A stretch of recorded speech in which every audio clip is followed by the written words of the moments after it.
The gloves are off in the Anne Hayes-Coley LaFoon divorce. Oh, days. Extras taking you inside all new court papers. And cover your kids' ears. All right, thanks for the The warning. Men in Trees star alleges her ex hires... Men in Trees? Yeah, it was a little hour-long show. Uh-huh. Sounds good. Yeah. Yeah. Well, Can't believe my TiVo guy didn't suggest that for me, Terry. Yeah. You got to watch Nice this Men show. in Trees, Mr. T-Man, sir.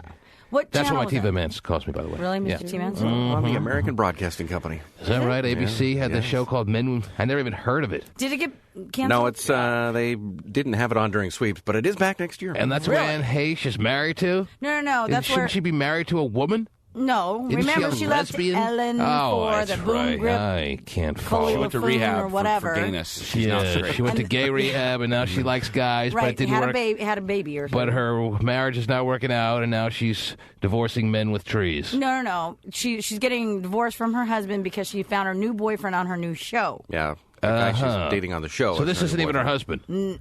No, they're talking about her They're husband. talking about her husband. Yes. The Men with Trees guy is her husband. No, she's the Men with Trees. She's in Men with Trees? She is the She's star She's of in the Men show, yes. with She's Trees. the man with the trees? She's not the She's man in the with tree. the tree. She's but in the tree she's- all day long.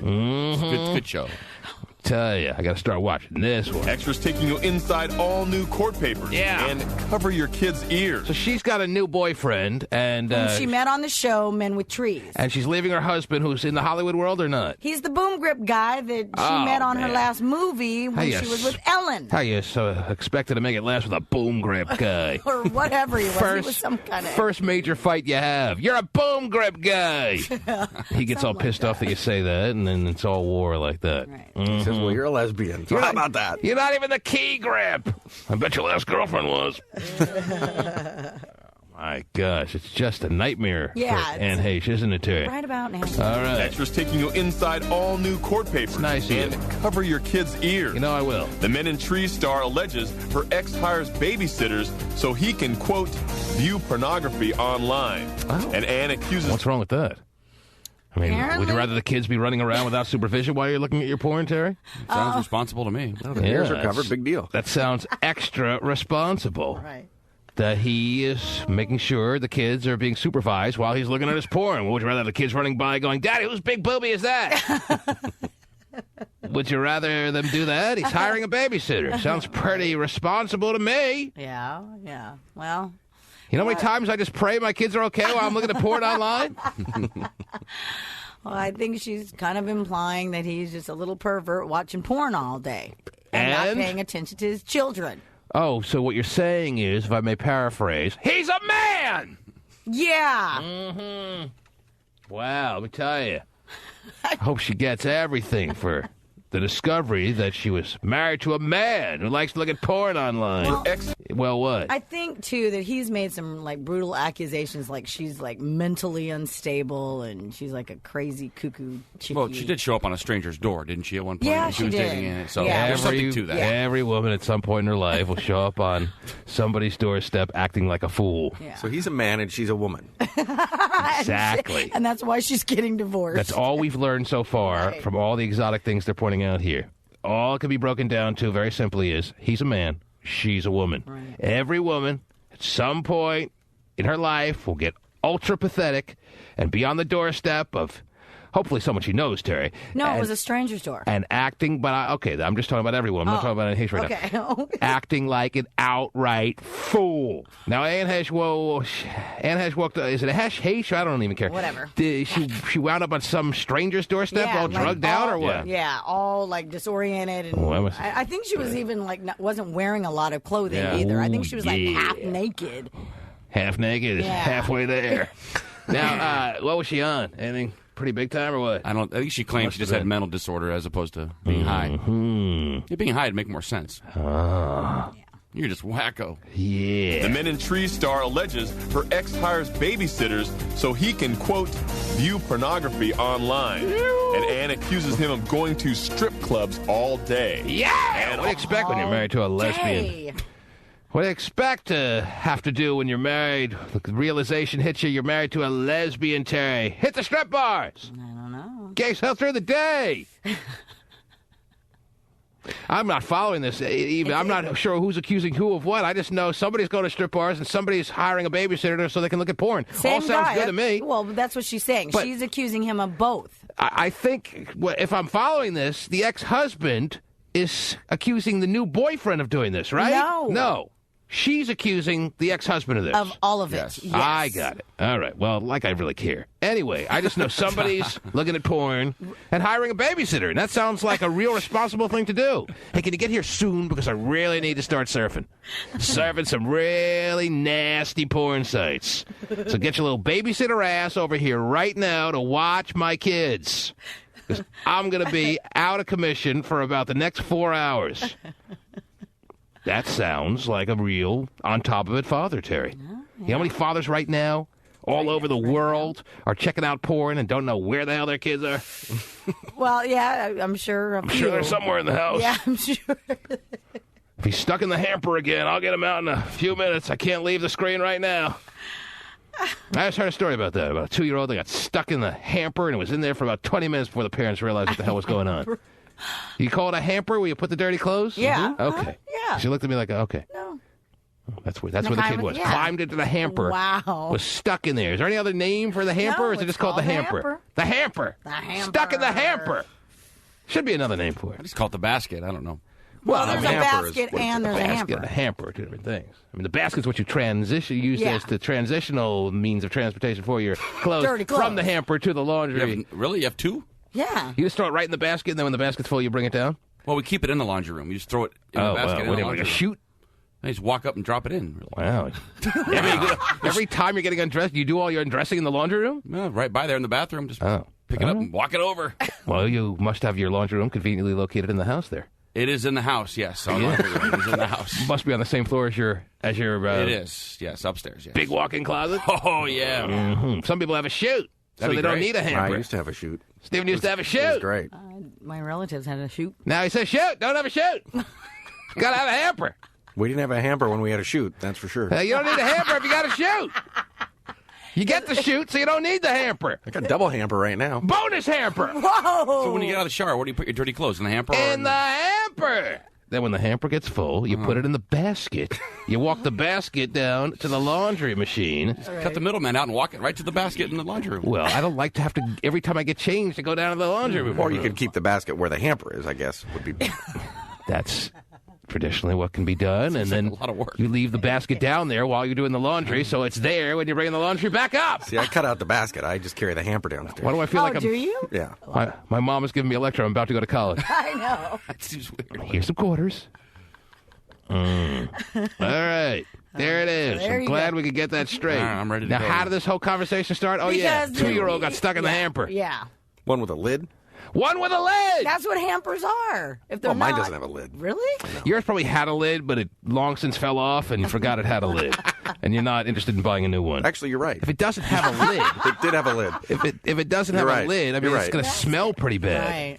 Well, my The laundry lid doesn't really smell. What's it going to smell like? Well, it's I don't work laundry. out, so it doesn't really smell like anything. Your skid marks smell, whether you recognize it or not. Laundry, by definition, is smelly. What if a It's 2-year-old got stuck dirty. next to the skid mark for 20 minutes? Staring at it, millimeter away from his eyeball. Wonderful. Oh, man. It's crazy. There was a lid. Steven's laundry doesn't smell. He's the one, okay. I'm going to write that down. He's the odorless man. I don't really walk by it and really have this waft of What? smelling that comes from it. You're just used of your own smells. That's Yeah, all there is to it. And that that's a could be. problem. That means you don't know when you smell. That could be. I mean, you have pits that sweat, don't you? I would assume so, yes. But he puts on deodorant, so no, it protects his clothing. So not only has he never been in a fight in his life, a physical altercation, he's never made a fist or thrown a punch in his life, but he's never broken a sweat. Is that what we're to learn now? Because Yes, when I it gets guess to 58 degrees, I start sweating, so... does he have the odorless laundry? If you're starting to sweat, then your laundry smells. Okay, well, I don't really... I guess I'm used to it. Especially if then. I you're don't know. sweating from your anus. Oh, boy. Okay? Because that's what brings on skid marks. And laundry, you should That's have a true. lid on your hamper. Thanks for the I skid was mark just thinking definition there. The Hotshot and I found out about Stephen as well that we think is kind of odd. And I A don't lot know. of things Is about that- Stephen no, that are odd. You know what I'm going to say? That he doesn't use fabric softener. Well, I don't even know what my wife uses. But anyway, I know she But you use... There's a little teddy bear kind of thing. Right. Oh, Snuggles. Yeah, it's fabric Snuggles. softener. Yeah, And we the were best. kind of amazed because, as a little kid, keep things Well, all he's a nice rough and guy. soft. That's not the most bizarre thing in the world. Anyway, some people don't use it. Whatever. I like the feel of burlap on my skin. I don't think it feels like burlap. Okay.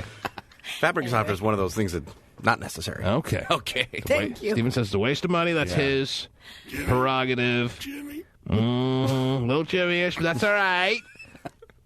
I'll start using it. I just want to know why he's buying the topless hamper. Well, no, he said he had a lid, but he won't buy a new one, so there's another. That's exactly what I was thinking. I don't think it's Jimmy. I think it's.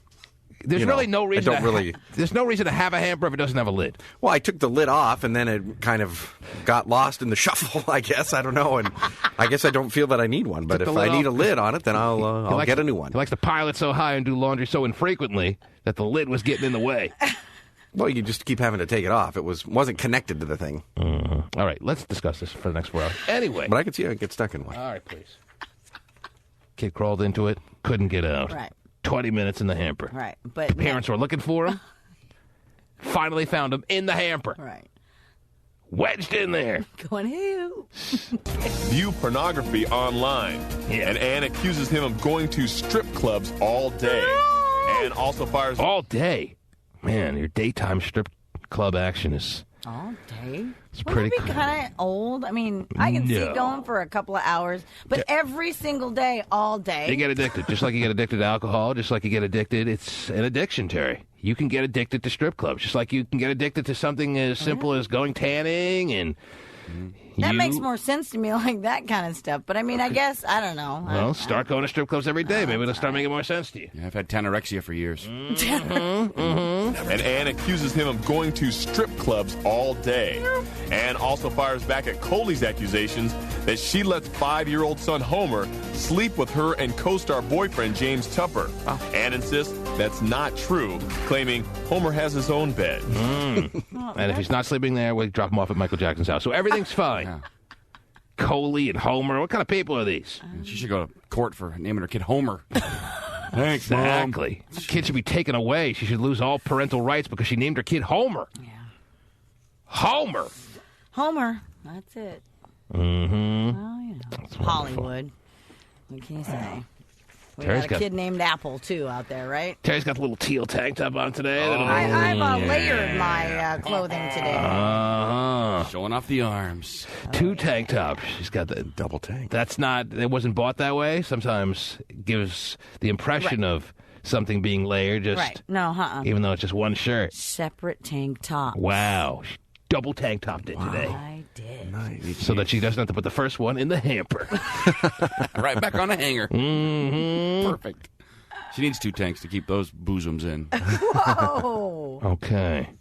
Ladies and gentlemen, it's a Friday morning, and as you know, we're heading into an extended weekend, Memorial Day style, so we will be hitting the phone lines in mass force this morning. 1-866-663-T-Man. You know how I hate to have anyone go into the long extended weekend with any kind of situations that they need help on and they can't have their moments on the air, so we're going to devote a lot of time to your calls. Any relationship issues, any issues in general that you need smoothed out. 1-866-663-T-Man. I see Leo in San Leandro is first up this morning. Yes, Leo. I think Leo wants to talk about hampers, though, Terry. Really? Really not the biggest issue heading into a long weekend. Well, it But might be Leo for him. is the first to jump on the phone lines as I just have opened them up. And what can I do for you, Leo? I just wanted to call and say in Steven's defense, I don't got a lid on my hamper either. And Well, it's amazing how quick the hamper will fill up. And I can see how you're tempted to take the lid off because it would allow you, I guess, more ability to stuff it and not have to feel like, oh, it's full. If you don't have a lid, it never really gets full. You can just keep piling it on. Right. Put it up against the wall and that'll... Yeah, everything balances against the wall. Jeez, against the wall. But yeah, Towels do smell, I'll admit that. the lid does provide some means of trying to keep the smell somewhat in check. I'm not saying your hamper smells like a sewer, but it's got to have some kind of funky mold, not moldy, but a little bit of an odor that you probably want to keep at least somewhat at bay. Especially if you have a kid who throws up all the time and That's like right. sour Well, that's why I milk have and double urine hamper. combo. That's- and- That's what kids do. They just puke all through the day. Your hamper doesn't have a bunch of holes in it, T-Man? Well, yeah, but that just allows the clothes to breathe. Some hampers do. It doesn't, and I guess that lets a little bit of the smell out, but not the big gaping hole at the top that'll just allow the odors to come flying on out. Good place for a stick-up. I mean, you can't keep all the odors trapped in there, so the clothes can't breathe, and then when you do actually open the lid, you get blasted with skid marks and... Wow. Every good hamper will have a hole or two for your clothes to be able to breathe. All right, T, that's all I wanted to say. And also, hey, I don't use me. a basket either, man. So I just carry your hamper, T. Just carry this hamper right on down there. Yes, so. Yeah. That's how men do it. Oh, What? that's how men do it now. Wow. I don't really get it. I've done that. Even though I have a basket as well. I'm so not interested in transitioning the clothes from the hamper to the basket and then carrying the basket down. I'll just pick up the whole damn hamper and just walk it down. Yeah. And that's the extent of my laundry duties, Terry. Deities. I got to bring it down and bring it up. That's the agreement. Everything in between is done by the wife. Wow. The laundry fairy gets things done. Jeez. And that's the way every man should construct this world. The wife should be doing the laundry. It's nice when that happens. Jeez. My son and husband were doing laundry yesterday. That's, of course, if they're done making all the meals and doing all the dishes. Right. Yes, sure. And I wouldn't have thought you did laundry. I thought you just buy new stuff. Wear everything once? Yeah. No, I grow attached to my clothes. And Yeah. all right, okay. 1-866-663-T-Man. There'll be plenty of time for calls all through the day. Let's take them early and often. Let's go to David in Oakland. Yes, David. Hey, how you doing? What's up, dude? So I met this girl, and I was on MySpace. You met her on MySpace? Yeah. Uh-huh. Is she from your area? Is she in the Oakland area? Is she in the Bay? Where is she from? Yeah, she's from Antioch. I'm from Oakley, not Oakland. Oh, okay. So you're from Oakley and she's from Antioch. All right. So that's doable. Yeah. Now, is she doable? Obviously, she must be. All right. So how did you have the first? How did you come across her on MySpace? You were looking at friends. One of those situations you just took a chance and emailed her, or what? Yeah. No, actually, she emailed me. I just added her as a friend, and then she left me a little email, and we talked for a while, and then I'm gonna have a little party this weekend for Memorial Day or whatever, and I told her she should come. Right. Wow. So your first time meeting her is going to be at your Memorial Day party? Yeah. All right. Okay. That's a pretty easy kind of pressure-free icebreaker. Right, you don't have to really around a lot of people. You don't really have to fawn over her or even talk to her if you're. But she might wind up staying at your party longer than anyone if you're not feeling like she's doing the pictures on her MySpace did her justice, and you're really not into her. Her just being around the party may make you uncomfortable. You're aware of that? You're okay with that, or what? Well, the thing is, I just kind of wanted to. That's why I asked her, if you want to go out and get something to eat before, on Saturday or. Yeah, and then if she doesn't make it, then she loses her Memorial Day barbecue privileges. Exactly. You tell her it's been canceled. Or maybe you didn't get the word. Memorial Day's been canceled this year, so I'm not having the barbecue. Yeah, so... I don't know if... It sounds like if you were to have the first kind of get-together at the... You're having a barbecue, you said, right? Is it a party or a barbecue or both? Probably a barbecue during the day, party at night. Uh-huh. Barbecue by day, and then... Turns into the big old party at night. Once it finally gets dark, and it doesn't get dark till too late these days, then party's on big time. Okay, so you're thinking that you don't have to really worry about any kind of conversation. There's that school of thought, Terry, that if you have the first kind of get-together with this girl you met on MySpace at his party, she can do her own thing for a lot of time, and you don't really worry about her. Right. But you still know she's there if she's not doing it for you. As soon as she walks in, you're first of all, you're thinking about her before she even gets there. Okay. She's going to get here. I can't wait to see what she finally looks like in person. And if you're disappointed, you got to be aware that she's there the whole time. It's going to ruin your time. That's what I'm thinking. I'd I'm glad you have the Saturday night thing, because I'd rather have a quick little, I can get out of this quickly get-together than trying to keep the first get-together pressure-free and having it at your party. That sounds like it may make sense, but I think it's a big mistake. Yeah, well, that's not even the problem. So I'm talking to her last night, and I was like, yeah, I'll just call me on Saturday, and I'll tell her where you want me to pick you up, whatever, so we can go get some food. And she says, oh, yeah, I wrote your number down because I guess your phone got turned off. And then she just leaves a little side comment and says, I need a boyfriend. And I was just like that kind of boggled my mind. Like, what is that? No, that shouldn't bother you at all. That should get you all excited. This sounds like a vulnerable woman. This sounds like a woman who, hey, it's not your responsibility because she needs a boyfriend to all of a sudden have to feel pressure that you have to be the boyfriend. No, that if anything, that fires me up that this girl is going through a little bit of a mental situation, and that makes her that much more easy target type. Yeah, very much of an easy target type, Terry. Wow. And again, it's not his responsibility to have to be the knight in shining armor kind of guy for her at her troubled moments in life. I see. Yeah, that makes sense. No, that gets me more thinking, oh, this is going to be just what I'm looking for right here. Because if she's hot, take her down, and then you decide, hey, if I'm interested in making it something bigger than that, if I'm interested in making her someone that I actually hang out with a little bit, that's for me to decide. But you shouldn't feel any more pressure because she needs a boyfriend that you have to be like a good guy to her. You're not saying you got to go and be this outright bastard. But you're set up perfectly here. She didn't say how long she wanted a boyfriend for. You're a boyfriend for a night. Boyfriend for 5 minutes. Yeah, for the weekend, that's it, right? I'll be the best boyfriend you ever had for 5 minutes. Mom, Dad, oh wait, she's already gone. Yeah. All right? Don't get all worried because she wrote to you that she needs a boyfriend. You should be that much more excited to meet this girl now. I would be. If you're not going all over it. If you're all of a sudden going to back out, I'll go meet her. Oh, yeah, she's cute, too. Yeah, I bet she is. Oh. You're not just going to go out on a Saturday night and meet some weirdo-looking girl. Right? All right, where's she look? What's she look like? She's Brazilian. Great start. Yeah. Need boyfriends, too, Terry. She's got a small build, kind of thin, though. Thin what? She's got a small build, she's kind of thin. Small build, 5'6". Oh, man. Probably like a big A, small B. Oh, we got to take care of that. Yeah, okay.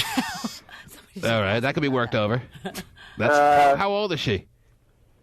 She's 18. 18. All right. So she needs to get something done about that in the next year, Terry. Big A, small B, and cutting. Wow. All right. I'm fine with that, though. I don't Really? You like them flat? I don't like flat, but I don't Hey, want that's flat, dude. What do you want? Flat doesn't mean inverted. Flat means big A, small B. Okay? it. What do you think flat Boobs is? on everything. What do you think flat? Boobs aren't everything, he just said. I didn't say they were everything, Terry. No, I know, but, like you said, he's fine with that. But to you, I'm not a boob man. I'm more of a body man. I like the ass and the Hey, I'm nice not the flat biggest stomach. boob man either. But if there's a problem, then all of a sudden I am a boob man. All right? Does that make any sense? No, yeah. It's like saying, well, I'm not really a car door guy, but I'd like my car to have them. Right. If my car doesn't have a car door, there's a problem. Right. But I don't buy a car because, oh, look at that car door. That's beautiful. You like to have them. All right? Yeah, You understand? You just compared boobs to car doors. whatever. You notice it if it's not there. But I'm not the kind of guy to just be, oh, what a perfect set of boobs. Oh, yeah. That's not me. But they got to be right. No, I understand. Or else they're wrong. Stephen, you Well, then you pay for them. I'm not. All right. I'll pay for have them, our yes. little company. All right. We'll make an agreement. We'll work on something, all right? Send me her MySpace. You send me your... Okay, very good. David, I hope you have a great Memorial Day weekend. And hey, if you're not liking her on Saturday night, tell her Sunday's off. Ooh. All right? You don't know this girl. You don't owe her anything. Just because she's in a tough spot right now, wherever she's at in life. She needs a boyfriend. Oh, that's your problem? No. Say good luck. I hope you find one. You're not for me. All right. You little A girl. David, thanks for the call. All right. What? Car door. That is. Mm-hmm. Erica, I got to take a break. I'm falling behind. Oh, Erica, hang on. Are you there, Erica? Yeah, I'm here. What could I make? Do you want to make this quick, or what do you want to do here? What do you want to talk I'll about? just make it quick and just say I love you guys. Oh, well, that was very quick. That's quick. Yeah, that's Thank pretty you. quick. Yeah, I love you guys. I've been listening from day one. All right. Well, have a great Memorial Day weekend, baby. You too, All Keenan, right. Sherry. How are your Scott, car doors? everybody. Your car doors are nice? I'm sorry? Your car doors are working great, aren't they? Yeah. Yeah, baby. Mm-hmm. No dents in them. All right. Put a ding in those. In that door, huh? Give you a door ding. Oh, man. Say I like that. The T-Man Show. Well, she's back at it. Courtney Love is kicking up a storm over a new shoe campaign. The rock star is suing shoemaker Doc Martin over this ad that shows her late husband Kurt Cobain dressed as an angel wearing the company's Airwear line. Nice. Courtney calls the ad, quote, despicable. Yeah, I actually have to agree with Courtney Love in this situation, Terry. Yes, You can't be using a dead celebrity's likeness without obviously permission, and if you're a company, it's a pretty good deal to not have to pay a celebrity to endorse your product. Yeah. I figured they'd got some sort of approval to do that. Mm-hmm. Well, apparently not. Wow, that's shocking. Doc Martin really not rolling in the dough like they were a number of years ago. They're making a little comeback, I think. Trying, at least, yeah. That's for sure. And with ads like this, yeah, when you get big-time celebrities and you don't have to pay them a buck to endorse your product, you can do okay. Or ask for their permission. Also good. Mm-hmm. Yeah. Well, they fired their advertising agency. Oh, they did? Doc Martens did? Mm-hmm. Yes, that's who they are blaming. So they're pulling the ads then, I would imagine. Yes. And acknowledging that they had done wrong. Hey, but it wasn't really us. It was our ad agency. We don't know what the hell they're doing. We never even saw the ad. But check out our shoes. Mm-hmm. But Kurt Cobain loves them, so you might as well buy them. All right. I don't think he really ever wore those, but they used 4 dead celebrities as well. Oh, They didn't just take one. Yeah, there's a whole scene of them. Like who? Joey Ramone. From the Ramones. Correct. Yes. Joe Strummer from The Clash. And, yes. And, Sid Vicious. Sid Vicious from Yeah, I Sex think I Pistols. saw the ad, too. Mm-hmm. Very nice. Dead guys love Doc Martens. Yeah. It's quite the ad campaign. And we like hiring dead guys to promote our products. Right. They're easy to work with. They don't ask for much. Show up on time. Yes. Great campaign. What else is going on in the world, Terry? As we're about to head into a Memorial Day weekend in grand style. Terry, as I mentioned, the double tank top look is really doing you well there. Oh, thank you. Makes me think that you're ready for some real summer fun. I Now, am. Memorial Day weekend, in case you don't know, Terry, marks the official beginning of summer. Or maybe it's the unofficial beginning of summer, but everyone let's just make it believes that official. this is where summer begins. Yes. The official beginning of summer, I guess, would be on June 20th, but this is where it all gets underway. If your body doesn't look good by now, you got no shot. Damn it! The steaks will be sizzling on many a barbecue this weekend, Terry. And if you're not feeling comfortable in your favorite pair of shorts, Wow. well, it's too late. Well, it's never too late to get started. No, Work it's it out not. now. That's right. Come on, Steven. I'm trying to eat. Put your pants back on. Mm-hmm. His pants are on. It's just hard to see him surrounded by all that fat. But Wow. enjoy. Something tells me you can enjoy your food anyway and persevere. Got the steaks yesterday. You got the steaks yesterday? I did. Did you grill them up? I haven't grilled them yet. No, but Well, I thought you were going out of town this weekend. You got the steaks anyway because Oh, are you taking them You with have you? to buy meat where you live and then take it with you, I guess. You can't buy it where you go. you're packing the meat and you're going on vacation. packing the meat. Oh, Is that what you're doing? Or are you just going to have steaks at home and still go on a vacation and you don't need a barbecue as an excuse to buy big slabs of meat? well, where we're going, they actually have a barbecue, so that'll work out well. But you're packing the meat and you're bringing it with you. Yeah. Wow. I don't trust that the meat selection will be up to my standards at this little store. Well, where I bought the meat, they don't have that kind of a store where we're going. I don't think I've ever had meat in my vehicle like that Yeah. and then taking it from A to B. 3-hour drive with meat in your car. Now, are you They going to make marinate it they the actually whole make time? coolers, that you can keep them in. Yeah, I'm still not trusting of that situation. Wow. Okay. Is it a special kind of meat that Oh, yeah. they don't, because you said they don't have that kind of meat? Well, in the quantity of meat that Steven likes mass there's quantities no of Costco meat. where we're going, so I needed. That's basically For the him, point. maybe and his 2-year-old. Wow. Your wife doesn't even eat beef. He's not 2, but So you're gonna there's other people that are going to be there. you're gonna load the cooler with ice, and you're gonna throw your meat inside, and you're gonna head on down. It's odd to you to bring food to Grand Old Highway. Well, if when you you're want to staying someplace? bring a box of Ritz or Box of Ritz. or something like that. That I think a lot of understand. people If you bring want- food when they go If you want places. some snacks when you travel on a long Memorial Day little journey, that's fine. But to be packing raw meat, I think a lot of people do that. I'm sure they probably do. I just said I never have.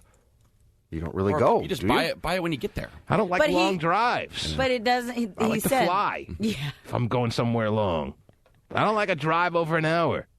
Wow. Well, if there's a big payoff, I like a drive over now. It's got to be a big payoff. There's got to be a big payoff, like a big time concert or sex or something. I can't think of really anything else. Is there anything I'm missing as to what the big payoff could be?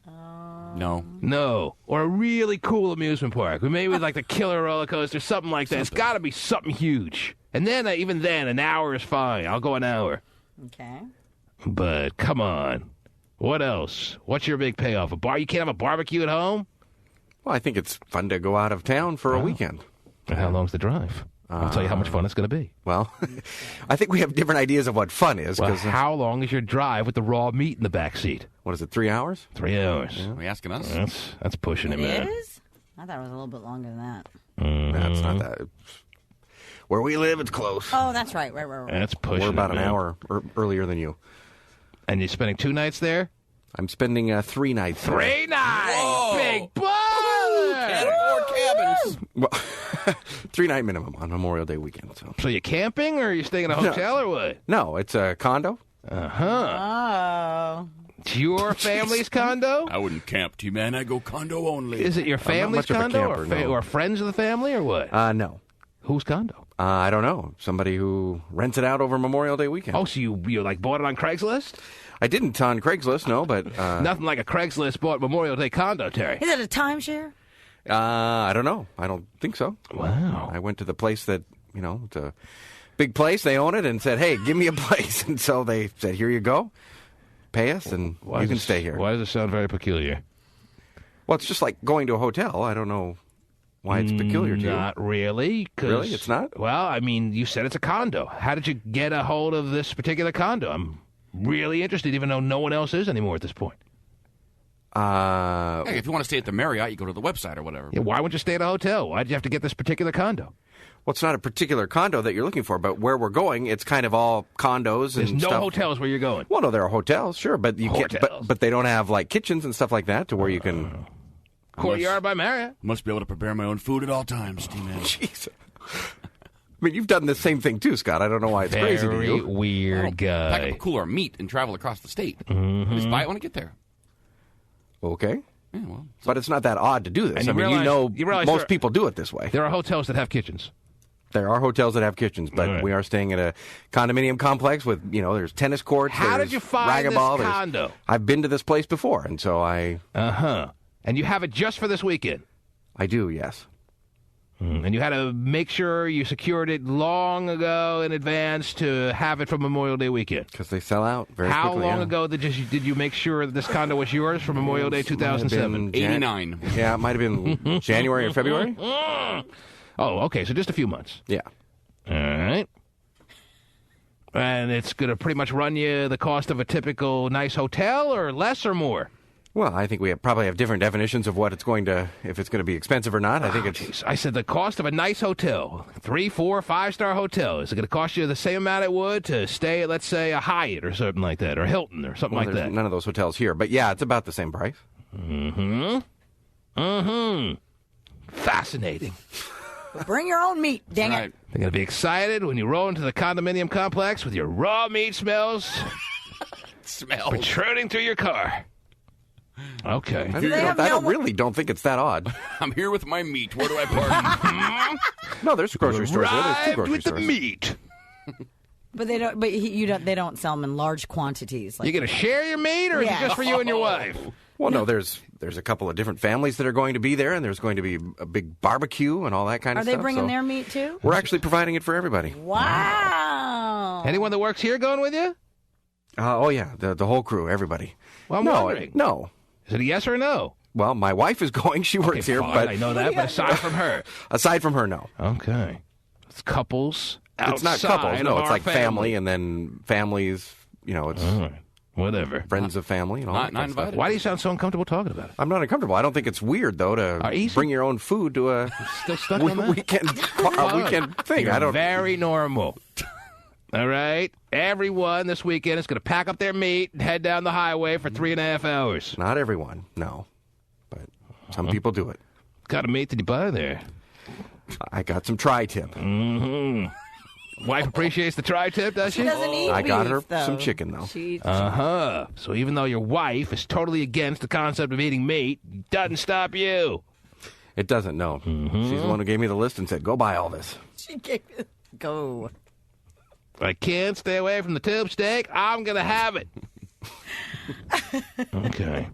It's a very exciting weekend. It sounds like you have planned there. Yeah, yes. Can't wait. I'm excited for you. When I'm sitting in my house on the internet, I'll be thinking of you and the great time you're having. I'll send you the link to the webcam at the place if you I'll be want. like, They have a webcam. like turning to my wife saying, I hope the meat made it, honey. I'm really worried. I don't see why you would be worried, but... Well, there's a chance the meat may not make it. We're not going to make it. Well, I mean, let's say you have to, I would imagine you have to pack it right to some extent. You can't just put it in the cooler willy-nilly and Well, you just give it a... Correct. There's a correct way to pack it. Mm-hmm. We're good meat packers. We know what we're doing. We've done it before. I get the feeling you have. Yeah. All right. Very exciting. Not really. Anyway. Wow, that is...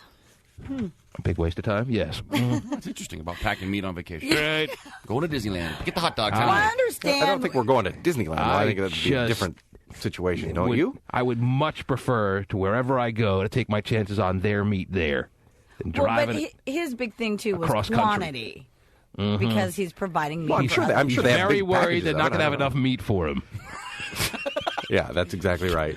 Yes. Bring your own. Make sure. All right. But if you were going someplace to stay, Oh, jeez. He's not letting it go. Well, yes. well, I don't see why it's so odd to bring Anna, food when you're staying in a condo. I don't understand that. Why you're staying there for 3 days? Why wouldn't you bring food from home? Anna, are you there? I don't get it. Yeah, I'm here. What can I do for you, baby? Me and my best friend, we're fighting, You're and I don't know what fighting. to do. Yeah. Mm-hmm. All right, tell me what you're fighting over. It's not a guy, is it? She got mad at me what I said to her, and she hung up on me. Where and are you calling from, Anna? Hollister. And how old are you?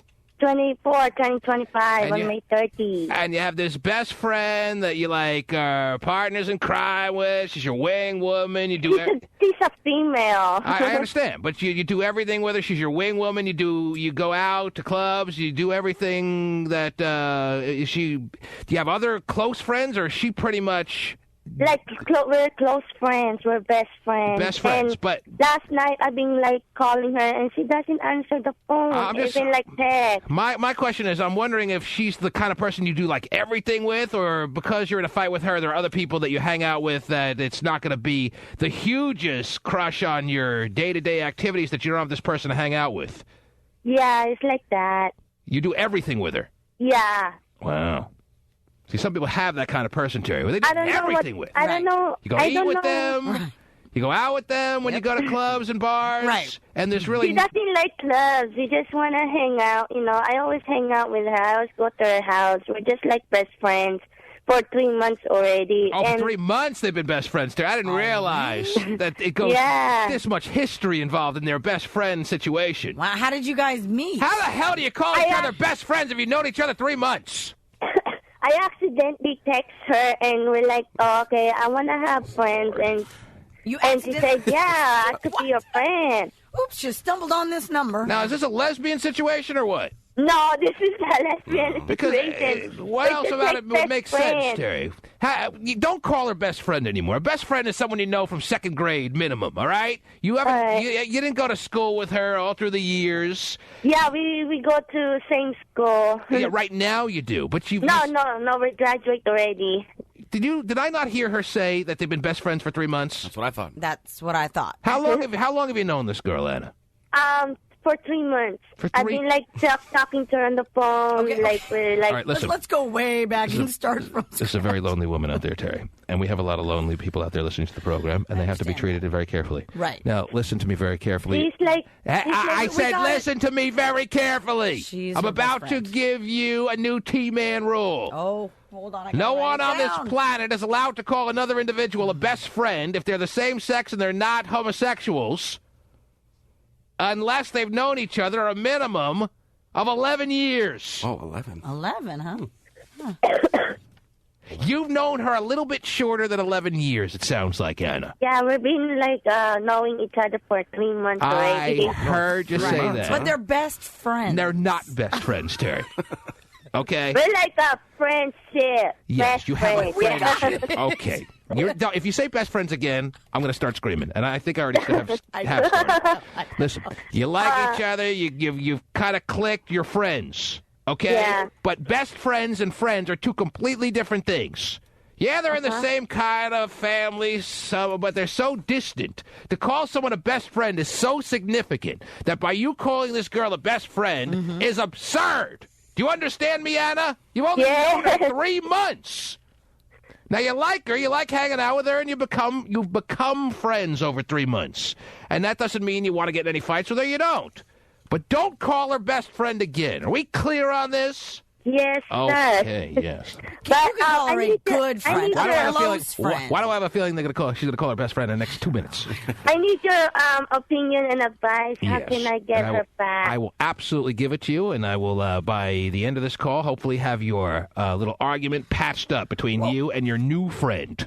Right. Not best friend, Good friend. not good friend. Not even not good even friend. that after 3 not months. good friend. Close? They're not close to good friends yet. They're We're close definitely friends. not close to best friends. You're not Right. close Well, friends. You're We're new. close friends. No, you are. Shut up. She's the only friends I have Shut up! here. That's obvious. She's the only friend she's had for years. Yes, that is the first thing I think she's actually accurate about. What did she say to her that got her all uptight? Terry, they're new friends. This is very important to me. These things really bug me. Okay, I know. Yeah. It's like Hi, almost. Terry. It's almost as irritating as someone packing meat and driving across the country. All right, now your new friends. She said hi to you, Terry. Hi. Yes. Now they're best friends. Yes. Now, Anna, your new friend and you got in a fight on the phone last night over what? What I said to her about bad things, and she got mad, and she said, "Why you been calling and stop calling?" Uh-huh. I've been like texting her and say, "I'm sorry for what I said," and You've been and I texting need her it. and she's ignoring you. Now you're not Yeah, giving she's you're not ignoring giving me me now. you're not giving me this Doesn't wanna- you're not giving me the specifics on what you said when you said bad things to her. What were the bad things that you said, Anna? Like, teach your kids how to clean the house, and So you were lecturing her on how to go about raising and parenting her kids. yeah. And this just goes and then on to she said, show. "Why are you talking shit about my Oh, geez. kids?" All right, now listen honey, carefully. honey, Listen carefully, honey bunches of oats. Oh, I love that. You cannot use profanity on these airwaves. You cannot say the S word. You cannot say the F word. You cannot say any words of that nature, or else we're going to have to end this call right here. Now, I have no problem with someone talking like that, okay? Right, Don't get me wrong, Terry. Yeah. As a matter of fact, that's the way I was pretty much raised being able to speak. So this is second nature to me, too, to speak like that. But the FCC apparently has a problem with it. So don't say that word again, Anna, because I had to dump that. Do you understand? Are we clear on this? Yes, sir. Okay. I'm not trying to be mean. Just have to follow certain rules so that the station doesn't lose its license. So don't say best friend or that other word. Two things now. It bothers me way more when you say best or close friend as opposed to the word you just said. But that's the way it is. Now, you have no right. This just shows that she thinks she's a bigger friend to this girl than she really is, Terry. Okay. This shows that Anna's got a little bit of some adjustment problems, Terry, when it comes to people. And Anna still is our new friend, Terry, because she's a listener of our program, and I appreciate that. Okay. So I have the loyalty to Anna, even though I know she's driving this new person out there who obviously I can pretty much guarantee you, we haven't even gotten a hold of her yet, but when I do, will tell me she's not even nearly the kind of friend that Anna wants to proclaim that they are. Right. I almost get a sense that Anna may be stalking in a non-lesbian, non-sexual kind of way this person more than anything here. Right. Right. And I get the sense, unfortunately, Anna, that this person doesn't feel the same kind of new friendship feelings that you have for her that she has for you. Do you sense that or no? Yes. Even before this fight started. Now, you definitely overstepped in a relationship that you've only had, a friendship that you've only had for 3 months by trying to tell her how to raise her kids. Even if you see some glaring problems in the way she raises her children, it is not your place. 3 months into a new friendship, it is not your place to start throwing in little jabs about things that you're picking up on how she's parenting incorrectly. Are we clear on this? Yes, so you are in the wrong, Anna. Ooh, wrong. Not right.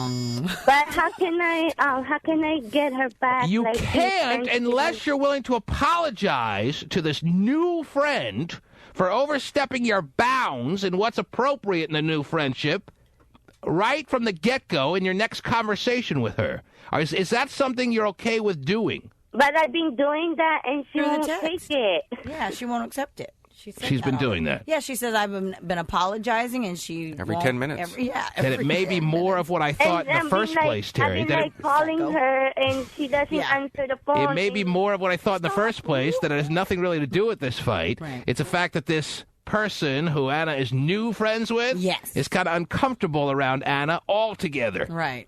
Well, I'm going to tell you what I'm going to do, Anna. Because I like you, and I'm very comfortable around you, baby. I'm gonna get this new friend's phone number, and I'm gonna see if she answers my call. Try to figure out why she's not talking to you. All right? Okay. Now you're raising your hand. You have a question, Terry. I love do. when you raise your hand. Yeah, especially with the tank top on. I was just curious. Freshly shaved. Right. Yeah. Smooth and pretty. Thank you. Yeah. Do you have children, Anna? No. Oh, okay. I'm single. So what gives you the right, not to mention the audacity, in trying to portray yourself as someone who's in the know about raising a child in the best interest of that child, especially on a person you've only known 3 months, not to mention the fact have you ever raised a child, Anna? Yes, my nephew. Your nephew. And how old is he now? 4 years old. That doesn't mean playing Yahtzee every once in a while with your nephew. Did you raise your nephew? He's not 18 and out of the house, so you didn't raise anybody. I teach him how to clean the house, everything. And what were the exact recommendations you made on this new friend as it pertains to raising her children? What did you say to her last night on the phone? I told, because I heard that her kids doesn't know how to clean, and I said, "Oh, well, you have to teach your kids how to clean the house." Okay, Anna, what's happening with you in the social world of the sexual nature? Are there any men that you're interested in, Anna? Or is there anyone on your radar screen as far as a love? And you are into men, right? Nah, we're just like friends. No. Not like no, I'm not sexual or bisexual. Okay, are you a heterosexual woman? Do you like men, or do you like women? I like men. I don't like women. You don't like women sexually. You like men. Okay. I like men. Yes. When was the last time you had relations of a sexual nature? When was the last time a man made sweet love to Anna the Great here? Sweet. When I was 23 years old. And you said you were 24, so it's been at least a year. Is that fair to say? Yes, sir. Now, why have you let a year go by without anyone getting a hold of the lovely Anna in a... Because I'm a nice girl and a special girl. Oh, that's a good answer, Terry. She's a nice and special girl, and she doesn't just dole it out for anyone who's got something... And I'm a faithful girl relationship. Well, you're not in a relationship, so who are you being faithful to? I think she's implying that when she is in a relationship, she's a faithful girl. She's not in a relationship. But so I'm wondering why a year has gone by that she hasn't been in a relationship, that she hasn't alled anyone out there. But I can't find no one in my life. And how hard are you trying? Are you going out there to places where dudes will be hitting on women or no? Nah, I'm just like going on the party line looking for one on the party line. Yeah. No, you rose like that. So let's say this new friend of yours, friend Anna, doesn't speak to you all weekend. What would your plans be like? What can we expect Anna to be doing this weekend? I want to know what a typical weekend. This is even. I want to say sorry to her, but she won't accept it. She's obviously not hearing the question. Let's say she doesn't want to talk to you all through the weekend. What are you gonna do? What are you gonna do this weekend, Anna? I'm just gonna be like lonely girl here. Oh, that's really funny. Well, Steven's got enough meat for all of you. Be quiet.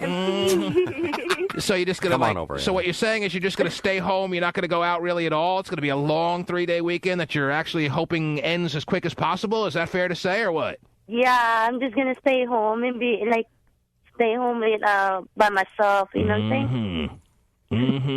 That's pretty sad. So she wants to accept my apology. I heard something about that, Anna. Yes. I have another question. Yes. Okay. What's the question, Terry? The question, Anna, is this.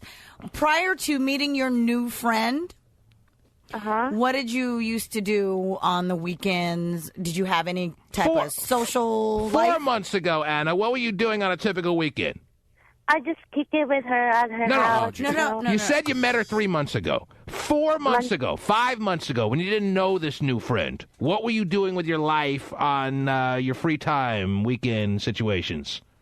I just like talk to guys on the phone or chat on the computer. All right, so when you're chatting on the computer and you're talking to guys on the phone, you don't ever get tempted to meet these guys out and let them like start messing around with you, and you start messing around with them, see where it lays, and before you nut, you're all pregnant. You don't do stuff like that? No, I don't. Really? I don't mess around with guys. You don't mess around with guys? No, I don't. Why would you say that is, Anna? Are you not interested in? I'm interested in a relationship, but I can't find one, the right guy for me. But you don't really meet up with guys. She chats with them on. She chats with them, and she realizes they're only after her sexual side. All the guys want sex and use you know what I'm saying? It's surprising on the chat line. Well, yeah, you think? All right, let's put Anna on hold, get her friend's number, figure out what the hell's going on here with this friend. Yeah, definitely. Right. Should be quick and painless. She's...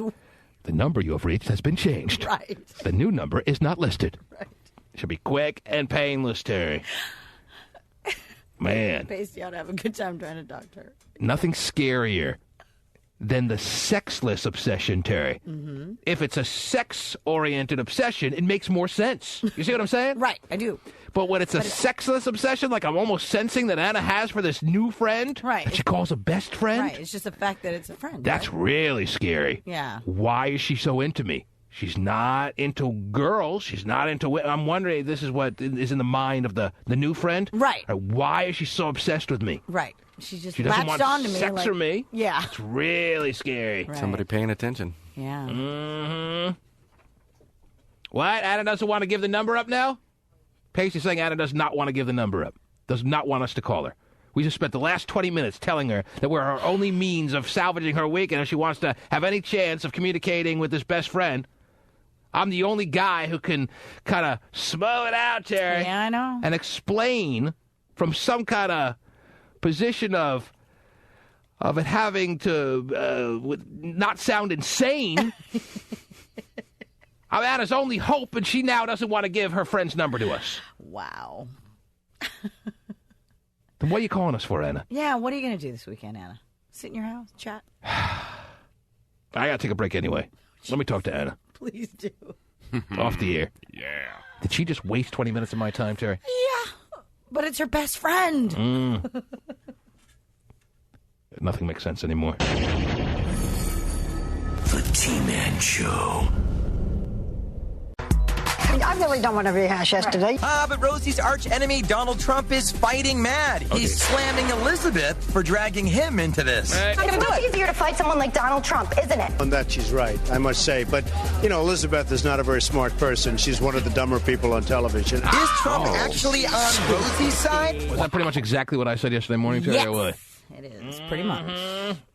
You don't have to have a comb over to figure that out, Terry. You know, Elizabeth is not a very smart person. She's one of the dumber people on television. Is Trump actually on Rosie's side?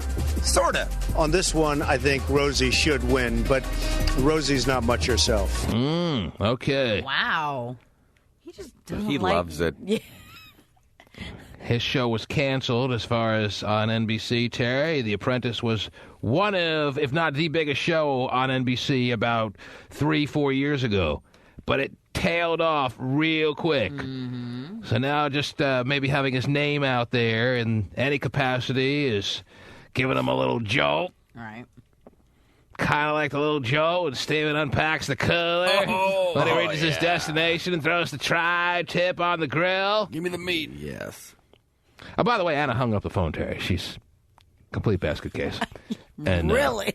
Does not want me to meddle in her affairs when I'm the only hope she has of trying to at least give the woman who she's new friends with any hope of thinking she's not a complete deranged lunatic. We definitely have saved a few people in our day. I have an unbelievable rate of doing that, and I'm the only person who's more than happy to do that. I think I catch people off guard out there in the listening audience when I offer to do that, Terry, because what are those going to even take the time? No other. But I love doing it. Right. She would have been with her this weekend. Mm-hmm. But now she's going to have a long, lonely weekend, and I hope she, sits there watching the clock tick, and it's an endless, just never-ending, kind of boring weekend for her, Terry. Yep. She had hope. I was it, and she blew it. Mm-hmm. She got scared. She thought she could do better on her own, or what? She can't be that dumb. She can't be that crazy, can she?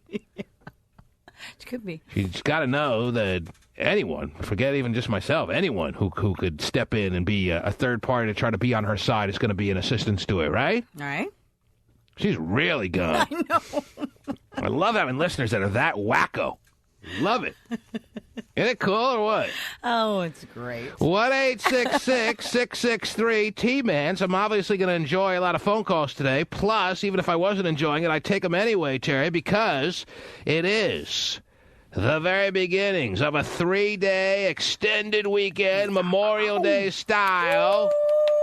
If you're packing up the meat and getting the car all gated up to head down the highway to wherever your Memorial Day destination is, maybe you want to give us a call first to say something that needs to be said before we all come back on Tuesday. And on Tuesday, we'll be live from the studios of Wild 94.9. That'll be after the Vinnie the Pooh hotel party extravaganza with Angel Terry. Did he pack some meat for that party? Oh, let me tell you, not much. I don't know if he's willing to throw out the tri-tip. Hey, you want to split a hot dog with me? But it might be a little pig in the blanket. I don't know, but he'll have something, I'm sure, to offer. Now, Vinnie the Pooh was so filled with club gigs last night. He had one when he came in yesterday morning, and he had one again. He had one the night before, and then yet last night.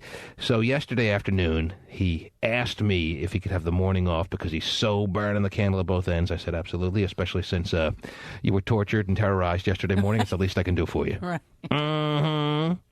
And if you heard yesterday's show, you know what I'm talking about. If you didn't, you missed a doozy. Anyway, not really. What else? Double doozy, though. What else is going on? Real quick, and then I'm going back to the phones. What do you have there? Seafood. Always food. I completely forgot about that. I had to sit here and think about what he was talking about.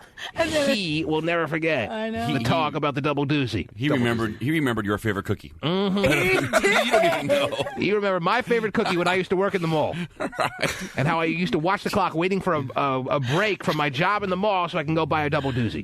He's looked it up, as a matter of fact. Something tells me neatly packed in the cooler next to the meat is going to be a triple stack of double doozies. Double doozy, triple stack. Be a box in the front seat probably, too. Mm-hmm. Right over. That's not going to make it. All right, Terry, it doesn't seem like you have a story raring to go. No, I do. Let me go to Zach in Arlington, who's next up. Double doozy talk that's just throwing us all off. Zach, are you there? Yeah, what's up? What's up, Zacharias? Well, I got a little bit of a problem here. Is Zach short for Zacharias? Zachary? Yes, what are we talking about? Zachary or Zacharias? Or Zachariah. both? Zachariah. Really? I had a bad case I of came that from last a week. really Catholic family, so I got a whole lot of... I got a mess of middle names. Oh. Yeah. All right. We're really not interested. But anyway, good. what's on your mind, Zachary? Well, me and my girlfriend, we've been dating for about 2 months now, which, it's not a really long relationship. I understand. And we're not best friends. But we're pretty close. And so, it's Memorial Weekend, and I sort of want to go camping, Yes. And that's what people do. Like, her mom trusts me and all. but her dad really doesn't know me, so he's kind of leaning towards a no. How old are you? I am 17. And how old is she? She is 16. No, she's 17. You're not going. Her dad. Sorry. It's not because her dad doesn't know you that doesn't want you to go camping with her. He could know you from the day you were born and still not want you to go camping with a 16-year-old daughter. You aware of that, Zacharias, or no? You feel like sort of. You feel like her dad is being too overly dadly. Exactly. Because he won't let you go camping with her like overnight or what? Just you and her?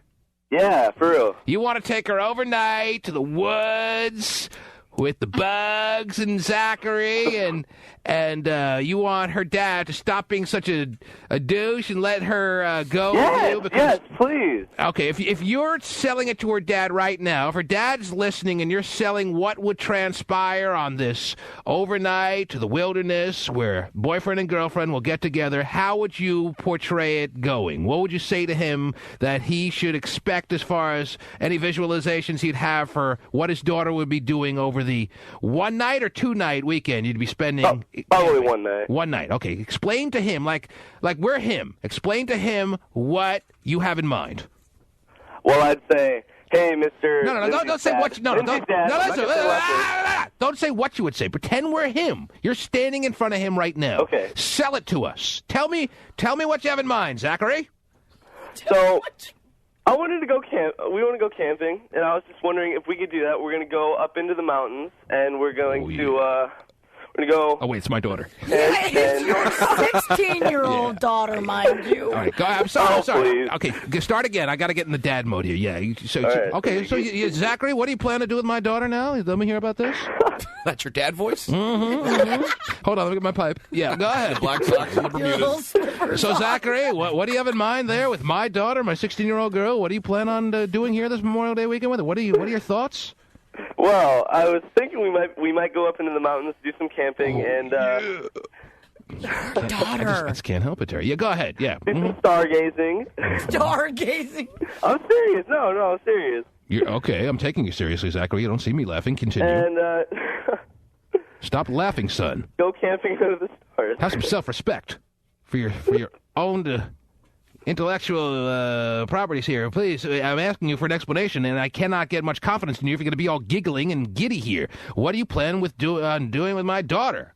Tell me now. Camping. Well, you have no shot. Sir. Well, what is you can't be camping when you're not sitting there roasting marshmallows. What will you be doing? We will be hiking. Hiking. Sir. My daughter doesn't hike. Separate tents? Yeah, she does. She does. She has no boots for hiking. So she does. She does have the boots? Yeah. Okay, well, we went hiking a few weeks ago. All right, when you're not hiking and you're not making s'mores, what are you be doing with my daughter? That sounds good. Chilling. Now, give me more information on this chilling you'll be doing with my daughter, please. Hanging out, spending time together. Mm-hmm. Spending time together doing what with my daughter? You want to drill my daughter, don't you, Zachary? Wow. Don't you? He doesn't believe in that. He's Catholic. Oh, that's right. You're Catholic. You can go. No premarital sex. Right. Zachary, listen. I think you're wasting your time. Maybe be a little bit more reasonable as far as this man's 16-year-old daughter and just, like, hang out with her, go to a movie. If you're saying that you're just going to chill, well, you could chill on my couch for all I care. The average dad is not letting you, goofy Zachary, taking his daughter to the woods to go camping overnight. Zach? What are you thinking, Zach? Man, I'm thinking... You have to kidnap her to take her camping. That's your only shot? You're only pitching one kind of tent this weekend, my friend. Okay. The only roasted weenie is going to be right here in my house that my wife makes for me, Zach, and you ain't getting any. Again, how long have you guys been dating? Just a short period of time, right? 2 months. 2 months. Yeah, 2 months. Two months. And he's absolutely no way. What planet is Zach on? That he is so out. This dad is supposed to say, "Oh, of course, Zachary. My daughter's been waiting for a guy like you, and as a matter of fact, so have I. And I can't. Actually, spend the whole. It's a 3-day weekend. Make the most of it. Go for all 3 days. Here. Actually, and don't come back until I have grandkids. Boyfriend. Here's a gallon of tequila, some Coke, some heroin. Here you go. Have fun, guys. Zach, please. Zach. Zach. Yes. It ain't happening, right, Zach? No. Ain't it happening? Come up with an alternate plan. What do you think? Where should I go? What should I do? Not anything that involves an overnight. Not anything the guy knows about. He's supposed to be doing this behind his back, all right? Gotcha. All right? Okay. Your parents were cool with that, taking the young sister? Yeah, no, totally. All right. My dad trusts me. Of course, so. your dad. Right, he doesn't care. What about your mom? My parents are divorced, so. Oh, all right. Zach, you let us know how the weekend goes, all right, sir? Yeah, I'll let Take you know. care, my friend. There he is. He's Zach. Wow. Little that touch? Little. But you got to appreciate his spirit, Terry. Good effort. The T-Man Show. Chances are, whatever town you live in, there will be a prom party this weekend. It's a rite of passage for high school. Memorial Day, big prom weekend? I don't know. Chances are, whatever town you live Deborah Norville to know, Terry? Well, I don't know. Chances are, whatever town you live in, there will be a prom party this weekend. Right. It's a rite of passage for high schoolers. The prom, picking the dress, finding a date, booking a car. Yeah, thanks a lot. And these days, some kids are adding to that, arranging for the after party and the booze. Matt Mahar's hidden camera investigation has found that for some, there is another aspect of prom night that many parents will be horrified to discover. Oh, yeah. Parents still clueless after all these years, please. Come on. Parents know exactly what to be worried about at this stage of the world. This is not some breaking undercover news story that was necessary by, who is this, Inside Edition? These are some videos of prom night memories that most moms and dads hope never to see. I just like listening to this guy's voice. These are some memories. This guy used to do movie phone. 8:15, 9:45, and 11 p.m. These are some videos of prom night memories that most moms and dads hope never to see. Right. After prom parties, posted on the internet for the whole world to see.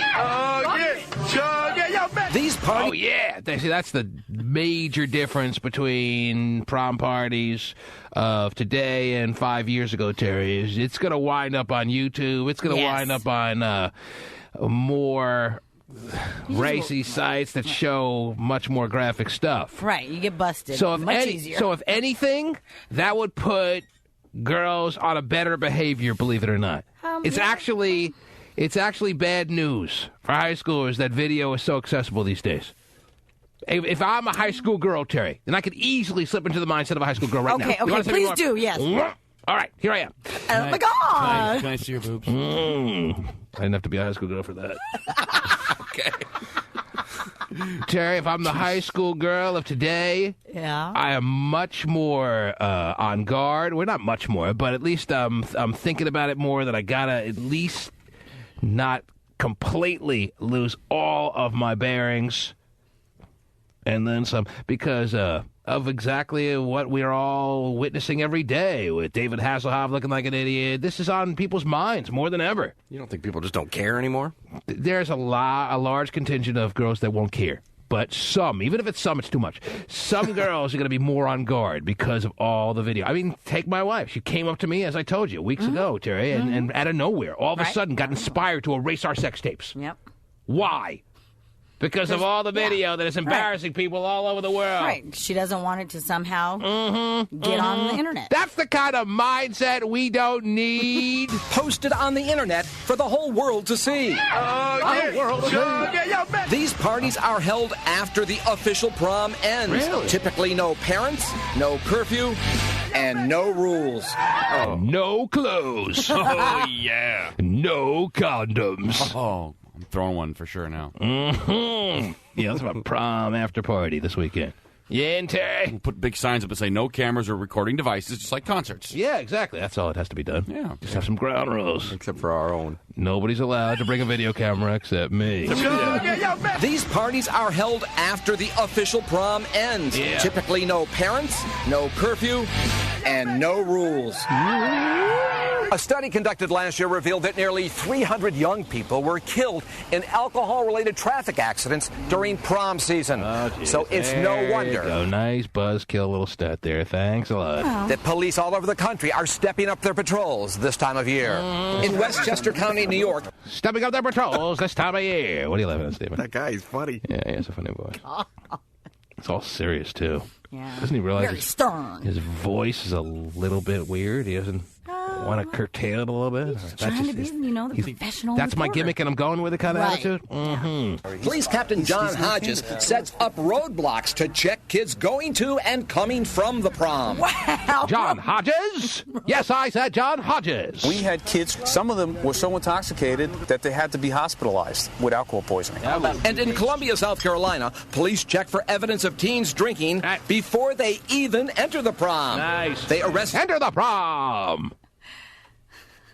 Gladiator, 7:45 and 9:15. I'm telling you, isn't it the same guy? No? Now I can check everything online, but back in, early 90s when you're calling movie phone, Terry? I call it now if I'm in the car. I still use it. Okay. Police check for evidence of teens drinking before they even enter the prom. They arrested this girl in the parking lot outside her high school prom. Go. She's charged with being under the influence of alcohol. How old are you? She's charged with being too chubby for that dress. That's the real crime. Wow. She's charged with being under the influence of alcohol. How old are you? Before the prom even starts, Terry. Yeah. She's being taken down, put in the squad car, brought to justice. Not how she envisioned her prom night going. Right. Put this in the memory books. This is not what I expected at the prom. Just the whole world start talking that way. Wouldn't that be cool? She's charged with being under the influence of alcohol. How old are you? I'm 17 years old. 17 years old? It's like the first time I've ever been involved in a situation like this. There you go. Jeez. Do you realize that's the last time you're allowed to say that line? Or no? Me? No. The girl. Oh. Right. You're not allowed to say that. Shouldn't officers say that? Do you realize you're not allowed to say that again now? Right. I'm going to write it down here. This is the first time. There can't be a second.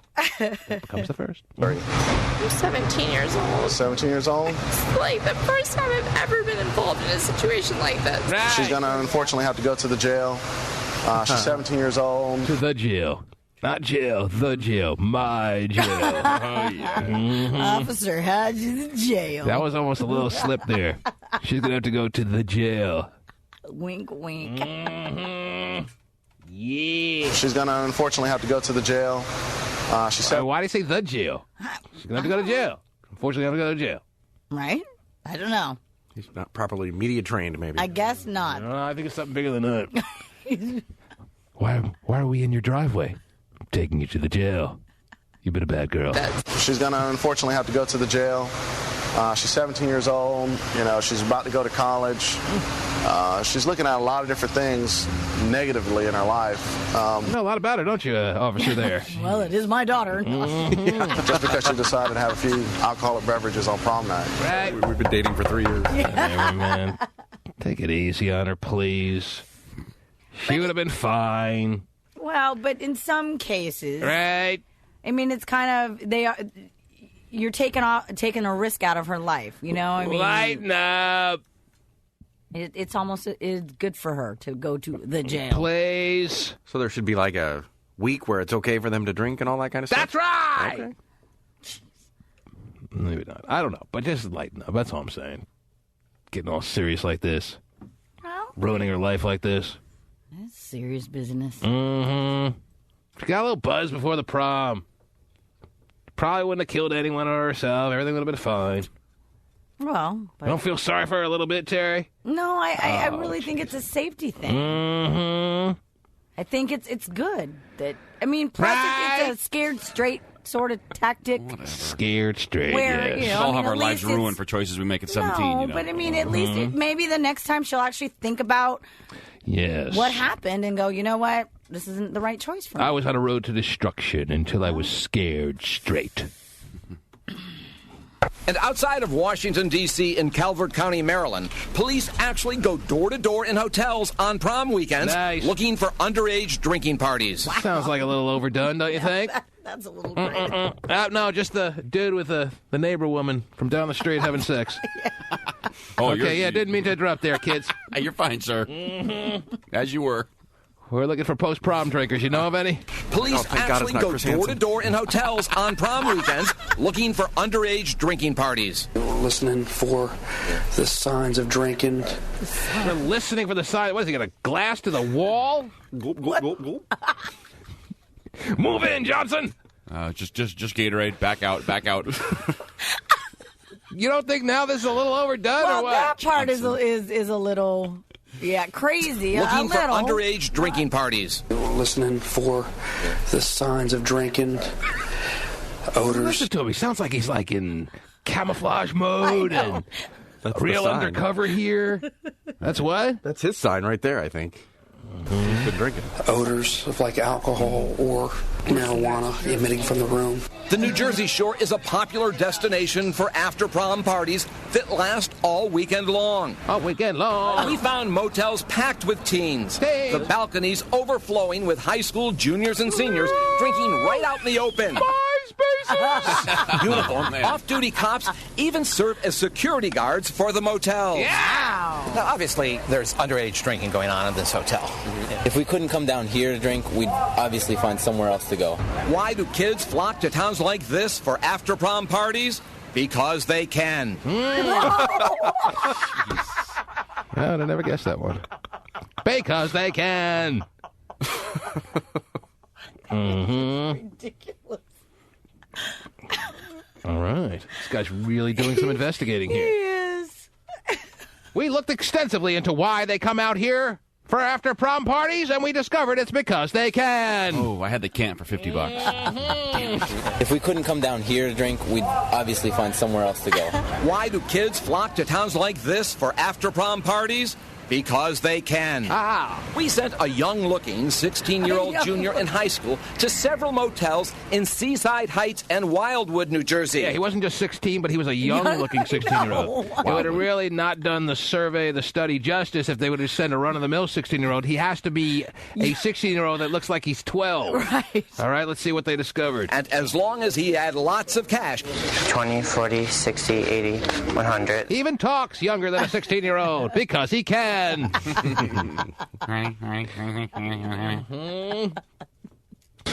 40, 60, 80, 100. Even when he made it. I haven't gone through puberty, even though I'm 16. 20, 40, 60, 80, 100. Even when he made it clear it was for after the prom and there'd be drinking.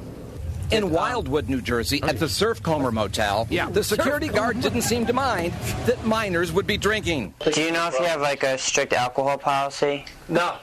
As long as people... No, we don't have one of those. We're cool. So this was an undercover little bit of footage they were shooting. Yes. Where this young-looking 16-year-old specifically asked the guy who's running the motel, the hotel, what their drinking policy is if they have one. And he very clearly answers, "You're good, kid." Because he saw the wad of cash this kid pulled out. 20, 40, 60. Do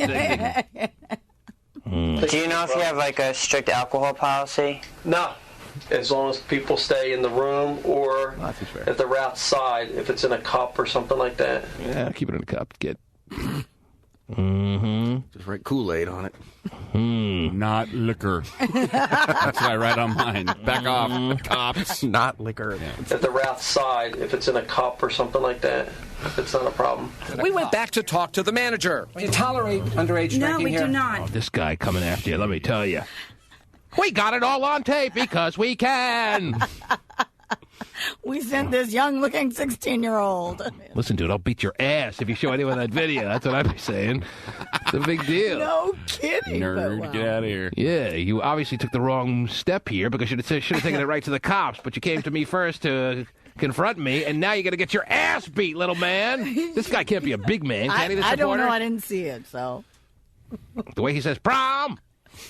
This is not a big dude. They grab the phone and break it in Beat half. his ass. Now what? Right. We went back to talk to the manager. Do you tolerate underage No, drinking we here? do not. And they sign this, but I'm not their parent. Right. What they do in their room is their business. I cannot control that. We don't allow it. Who's this lady that stepped in? She's like, the manager she runs of the place? hotel, yeah. Mhm. Or motel, whatever. She's going to answer for the guy who very much made it clear that they have no drinking policy, Terry? I guess so. Leave it to a good woman to talk you out of the situation? The manager says she makes teens sign a form saying that they won't drink. A form?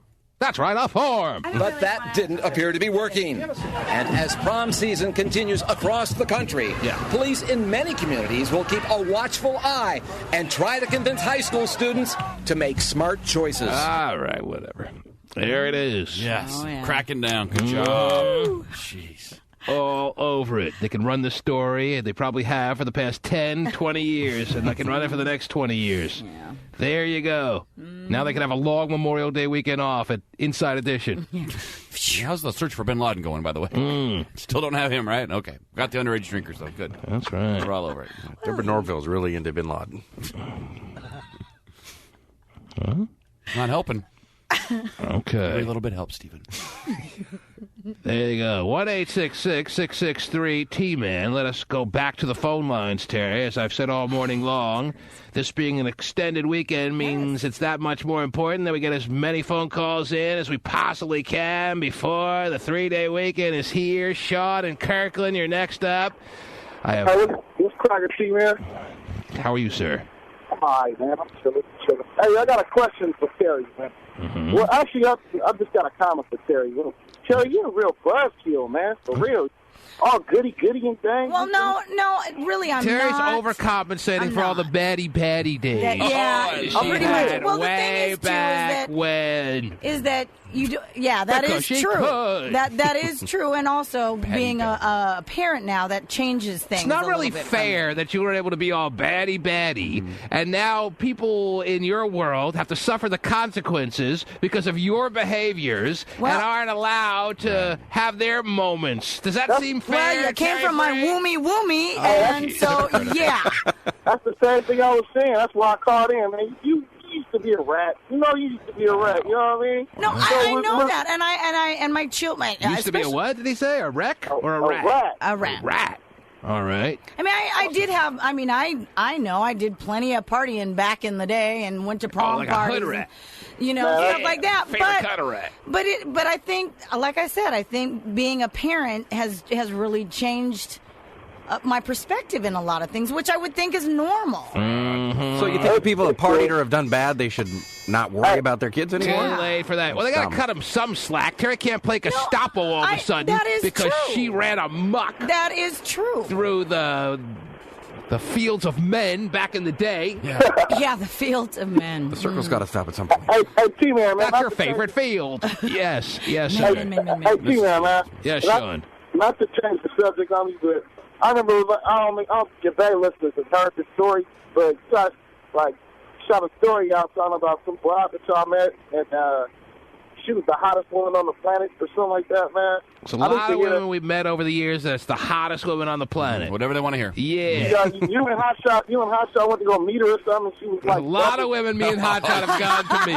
Keep that down. I need to hear that story, man, for real. That's if I knew what story you were talking about, but I can think of a million right now that come to mind based on what you told me. But thank you, Sean, for the call. Let us move on. Are you going to be watching, speaking of the long weekend and things that must be done? Right. You're going to be buying yourself a little pay-per-view Ultimate Fighting situation or what? Considering it, actually. Yeah. Chuck Liddell's a badass, man. He is fierce. Trying to get revenge. He's fierce. Against the man who, when did he beat him? In 2003? He's only been beat 3 times, right? Yeah. This is one of them? Yeah. Rampage. Chuck Liddell's going to get his ass kicked, Terry. I don't know, He's 37. He's getting up there. Trust me on this. You going to be buying it or no? You buying yourself some Ultimate Fighting this weekend or what? I might have to because I do like him. Best believe where I'm going to be Saturday night. Yeah, I know. I don't think Steven is going to be. No, he's queuing, man. Mm-hmm. With the family. He's in bed by 8. What are you talking about? 9 on the weekend. Oh, okay. Wow. Okay, let's see who we got here. What's your name? Lesset, it says? Lesset? Lisette. Oh. Yes. All right. There probably is 2 S's and 2 T's and an E somewhere in there, right? Yep, L-E-S-E-T-T-E. All right, 1 S. Okay, because he just has, Pasty has L-E-S-E-T. Lesset is Maury. That's okay. Everyone spells my name wrong. What can we do for you, Lisette? Oh, well, I was just listening about what you were saying about the high school students drinking alcohol or minors drinking alcohol. And as I mean, from my experience, I'm only 21, but I know that most people who drink alcohol, or most adults who drink alcohol, started drinking in high school, and most adults who don't drink alcohol never drunk in high school. And I think that's pretty much where it starts, as a minor drinking. I mean, from me being young and me being, in this day and age. And what's your long-winded point here? Huh? She likes to be a buzzkill. That's her point. So people who have never had a drink didn't drink in high school. Mm-hmm. Not so much high school, but I think the majority of people who start drinking are minors, basically. So if you want to not be an outrageous drinker, you need to nip it in the bud early, or else you can have your whole life unravel. Is that your point, or what? No, that's not my point. What's your freaking point? I guess I don't have a point. I don't think she knows her own damn point, Tari. She just wanted to hear herself talk. With you. I just wanted to call. I just tuned in and I heard what you guys. There you go. All right. Listen, contributions are on the record. Mm-hmm. Now, Stephen, did you drink in high school? I did probably have a drink or so in high school. Mm-hmm. It wasn't like a huge. That was the total amount of drinks drinker. he actually had. A drink or so in high school.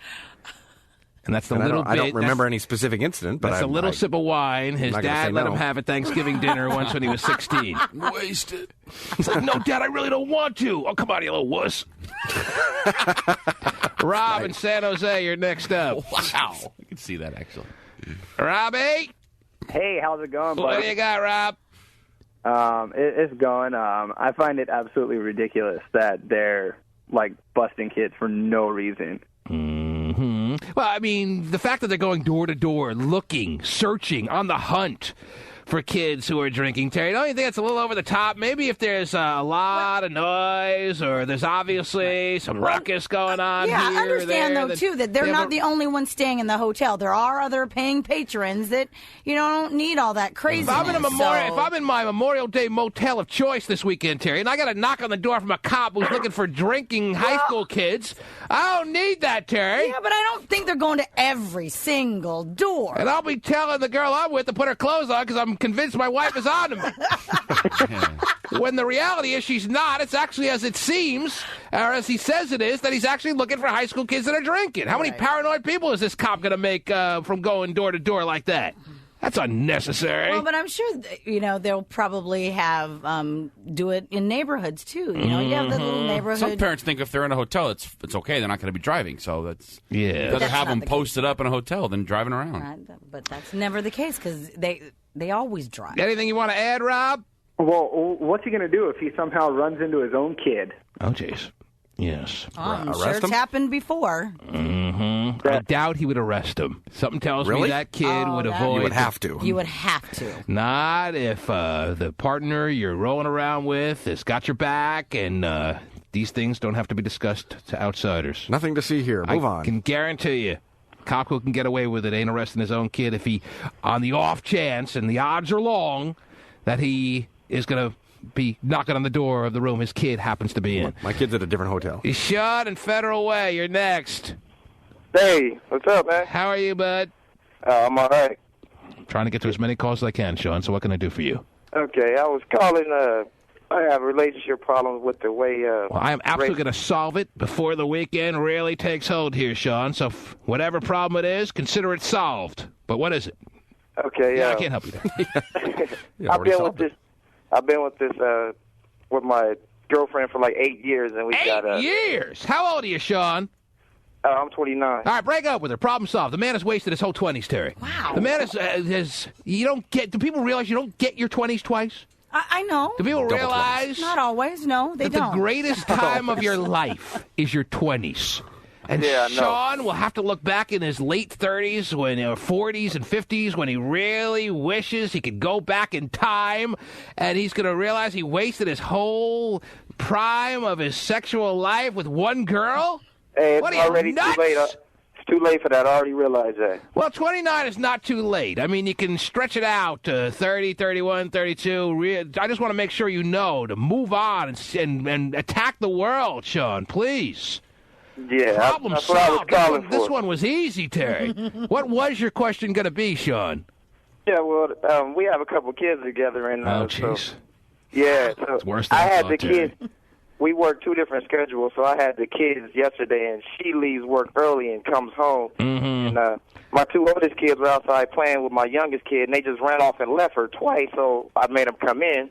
And so she comes home, I tell them they can't go outside. She just comes in, overrides what I say, let them go out and just run buck wild. So I'm like, what is the use in this relationship? You might as well raise them by yourself, pay all the damn bills, since you want to act like that. Sound good to me. Oh. How about one parent overriding the other and not that I don't in front of the kids so that the kids learn so the kids learn point blank that one authority figure has way more than the other one, Terry, and that one person's word should not be taken seriously. Because if it's not taken seriously in front of their faces by their mom, then why should they take it seriously? Right. Sean was overridden by this woman, Terry, right in front of their faces. Gotta say, I'm on Sean's side there. Kids, your dad's a bastard. Did you tell her that, Sean? Yeah, and then she... And how do you expect them to listen to me when you're, like, paying me absolutely no mind right in front of their faces? Right in front of her face. She just grabs them and takes off to her friend's house. Now, mind you, she came home from work sick. Within 10 minutes, she's rushing out the door to go hang out with her friend and took the kids with her and... You know, I had to fend for myself. Sean, no one pulled you aside 10 years ago and showed you a box of Trojans. That didn't happen so that you could really have the maximum enjoyment that a person is rightfully able to have in their 20s. No one did that for you, Sean? No. Now you know good and well that that doesn't work regardless. Yes, it does, Terry. If you put on a condom, you're not going to get someone pregnant. I all right? understand now, I hate having that. sex with condoms. I hate it. Well, but all right? And I have gotten lucky myself, so I should only talk because I dance through a lot of raindrops. Right. But that's what I'm saying. I'm saying you can go ahead and educate kids and people and all that. Condoms are the worst. Have a breast baby. Go ahead. Wow.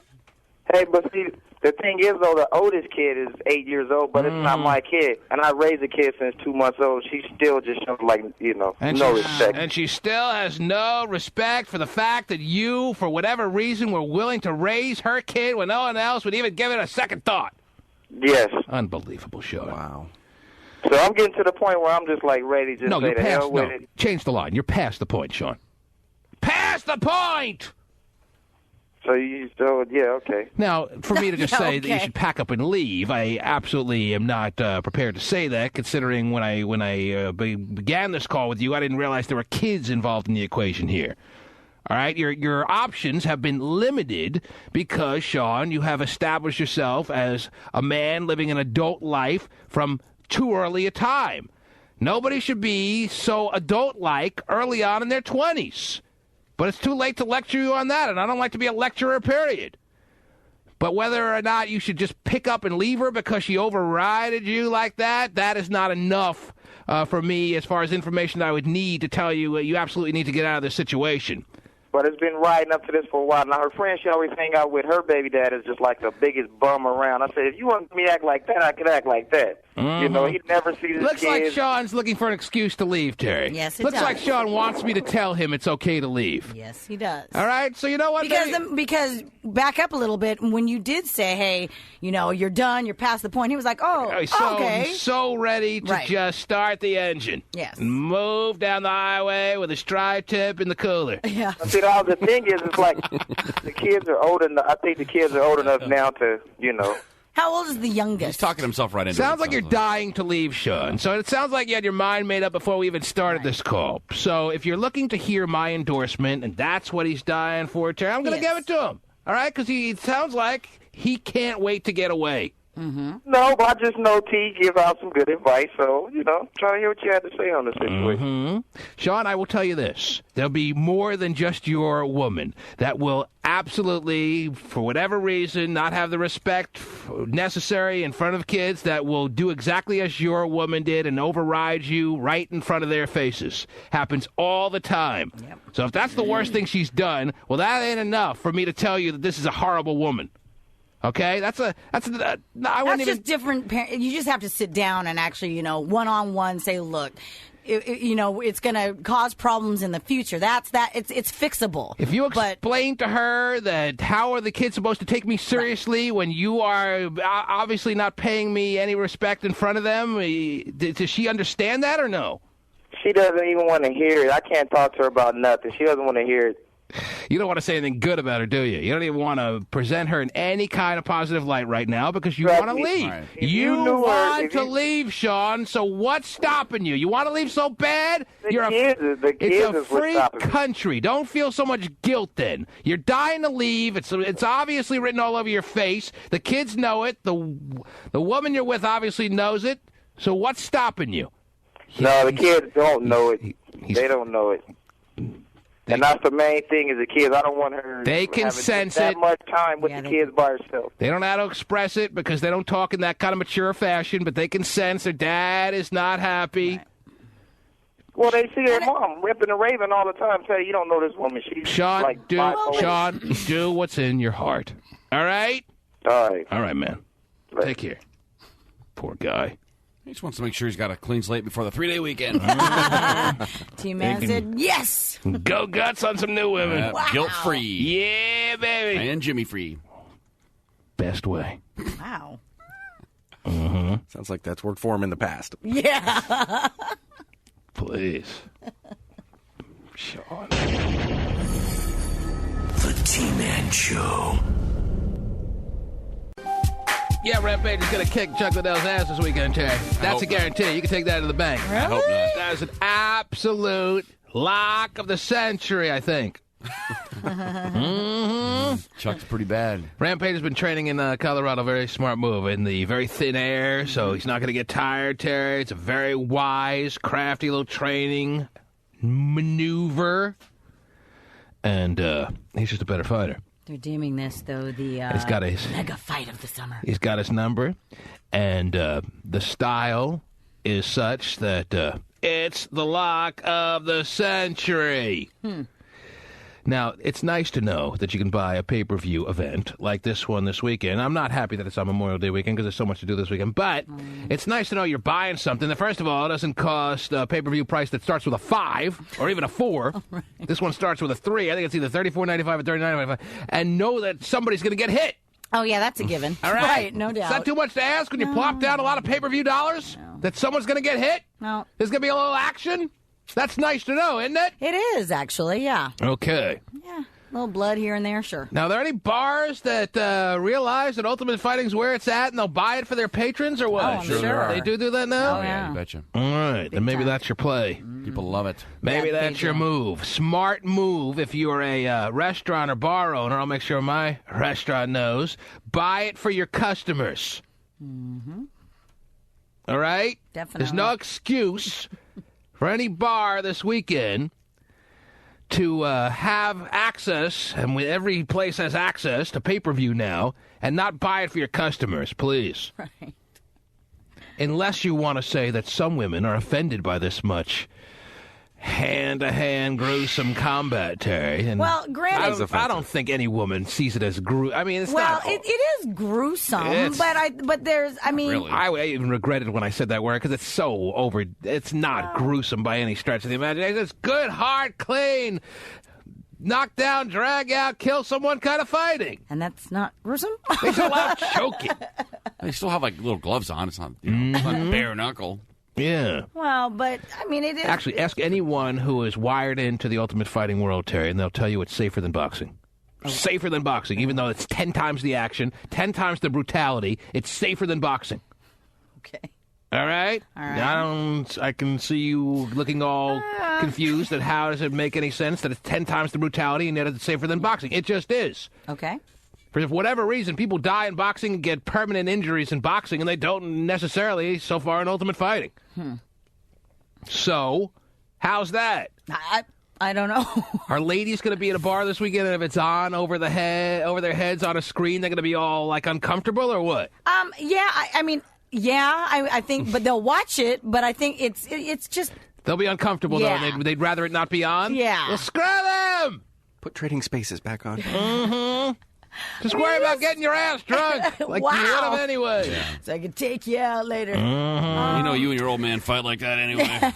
You're probably right. you might be right that there'd be a small contingent of ladies in whatever bar, if the bar is choosing to buy the fight for its customers, that are going to be uncomfortable. But that's just unnecessary. But I mean, stop being such a little prissy goody two shoes, please. Well, don't you think it's kind of prissy? I like my women to be prissy to some extent, Terry, and I don't want them to be like hardcore. Yeah, Liddell, kick his ass, and downing beers. I don't want any women like that in my world. You like a little happy medium. Send those my way. I like very feminine ladies, don't you know, Terry? So does your wife sit down there with you and watch this? My wife is not the kind of woman to be uncomfortable if it's on by any means, but she's not the kind of woman to like lose her femininity and start drinking beers and swearing at the screen and rooting for someone. She's perfect for you.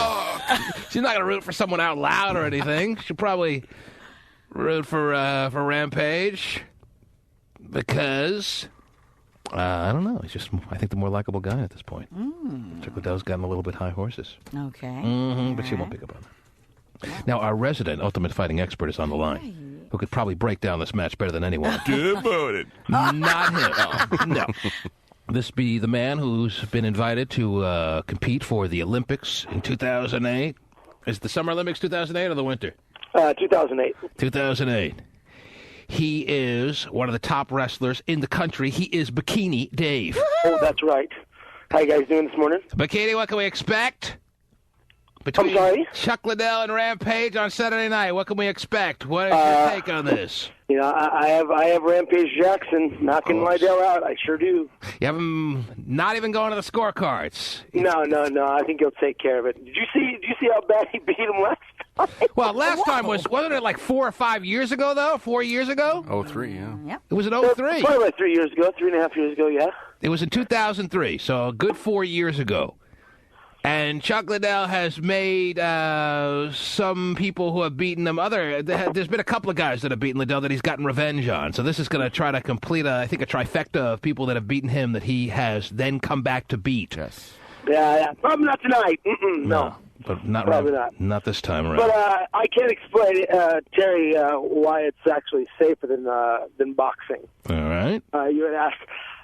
Because in boxing, you're forced to stand up and take a punch, whereas in fighting, you have the option of going down to the ground with a shot, or you can take this guy down. And so you're not forced to take it in the face or in the body where it can kill you.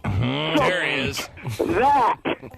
Terry's been in a posture from time to time where she had to take it in the face, but wow. Oh, I don't know. Anyway, Bikini Dave, that makes some sense. Oh, From a leverage point of view, you don't have to, in order to stay alive in the competition, stand erect, Terry. Right.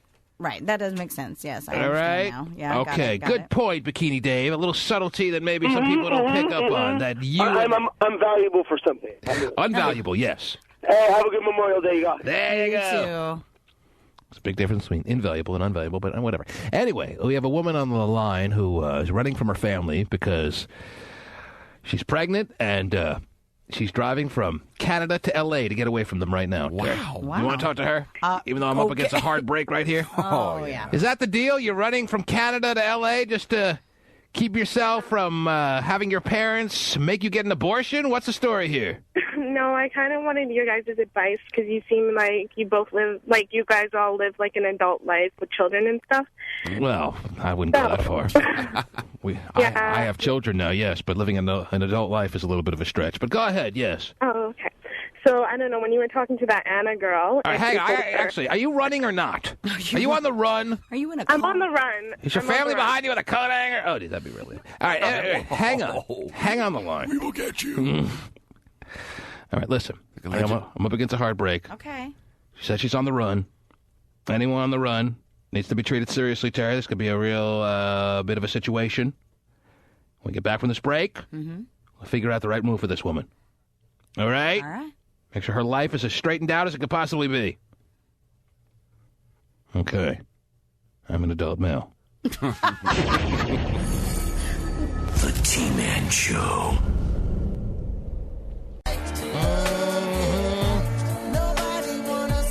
Terry, so we have a lot of calls waiting. I know I've been neglecting your stories all morning long, so we'll Big time, so we'll get to those. I got Miriam. Terry, Miriam's on the run. You want me to neglect her and go to your stories or what? She's on a run for her life. I don't want you to neglect her, but I also don't want to be neglected. Okay, well, let me go to Miriam on a run for her life, and I got a lot of calls I'm going to get to here, and we'll work in your stories. It'll be good for everybody. All right. Miriam? Yes. Are you on the run or not? I'm on the run. You are. Okay, I'm explain to us exactly why you're on the run. Since I've been 17, I'm 21 now. I've been with 2 different boyfriends. And my last boyfriend, I was with him for a year and a half. And, we broke up about 3 weeks ago. So I did the whole online dating thing, and I fooled around, got pregnant, and I don't know. Yeah, I don't know if it's my boyfriend. So wait a minute. All right, so you're pregnant. You don't know if it's the guy you were messing around with online or your boyfriend? Because you were cheating on your boyfriend behind his back with the guy you met online. No, I wasn't cheating on him. We broke up. She said that they broke up 3 weeks ago. She met this guy she had a online. Quick little rebound quickie. internet sexual thing It's going your on. ex-boyfriend. Yeah. Mm-hmm. And the guy you met online, just what? He said something that made it so that you were ready to just have quick sex with him? Or is it because anyone who was in the right place at the right time due to your bad breakup was going to get it good? I wasn't into him at all, except the way he looked. So I was like, whatever, I'll just use him. Or turned out not so good for me. So. Use him because you didn't want, even though you broke up with your boyfriend kind of in a quick fashion, you didn't want to go cold turkey as far as eliminating the sex from your life. Exactly. Wow. And the internet was there for some lucky guy because he was a decent-looking guy. I bet you he wasn't even that good-looking, Terry. Yeah, probably not. I bet he wasn't that great, no.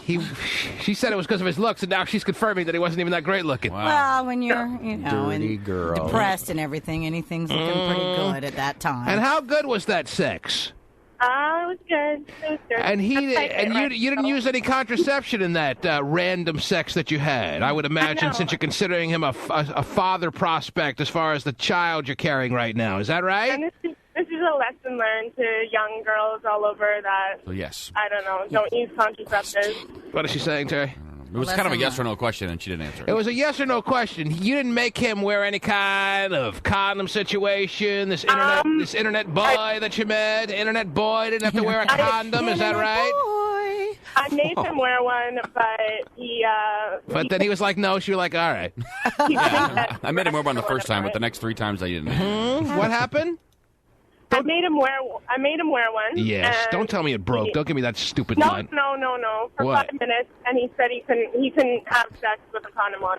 Uh-huh. 5 minutes, they gave a good old effort for 5.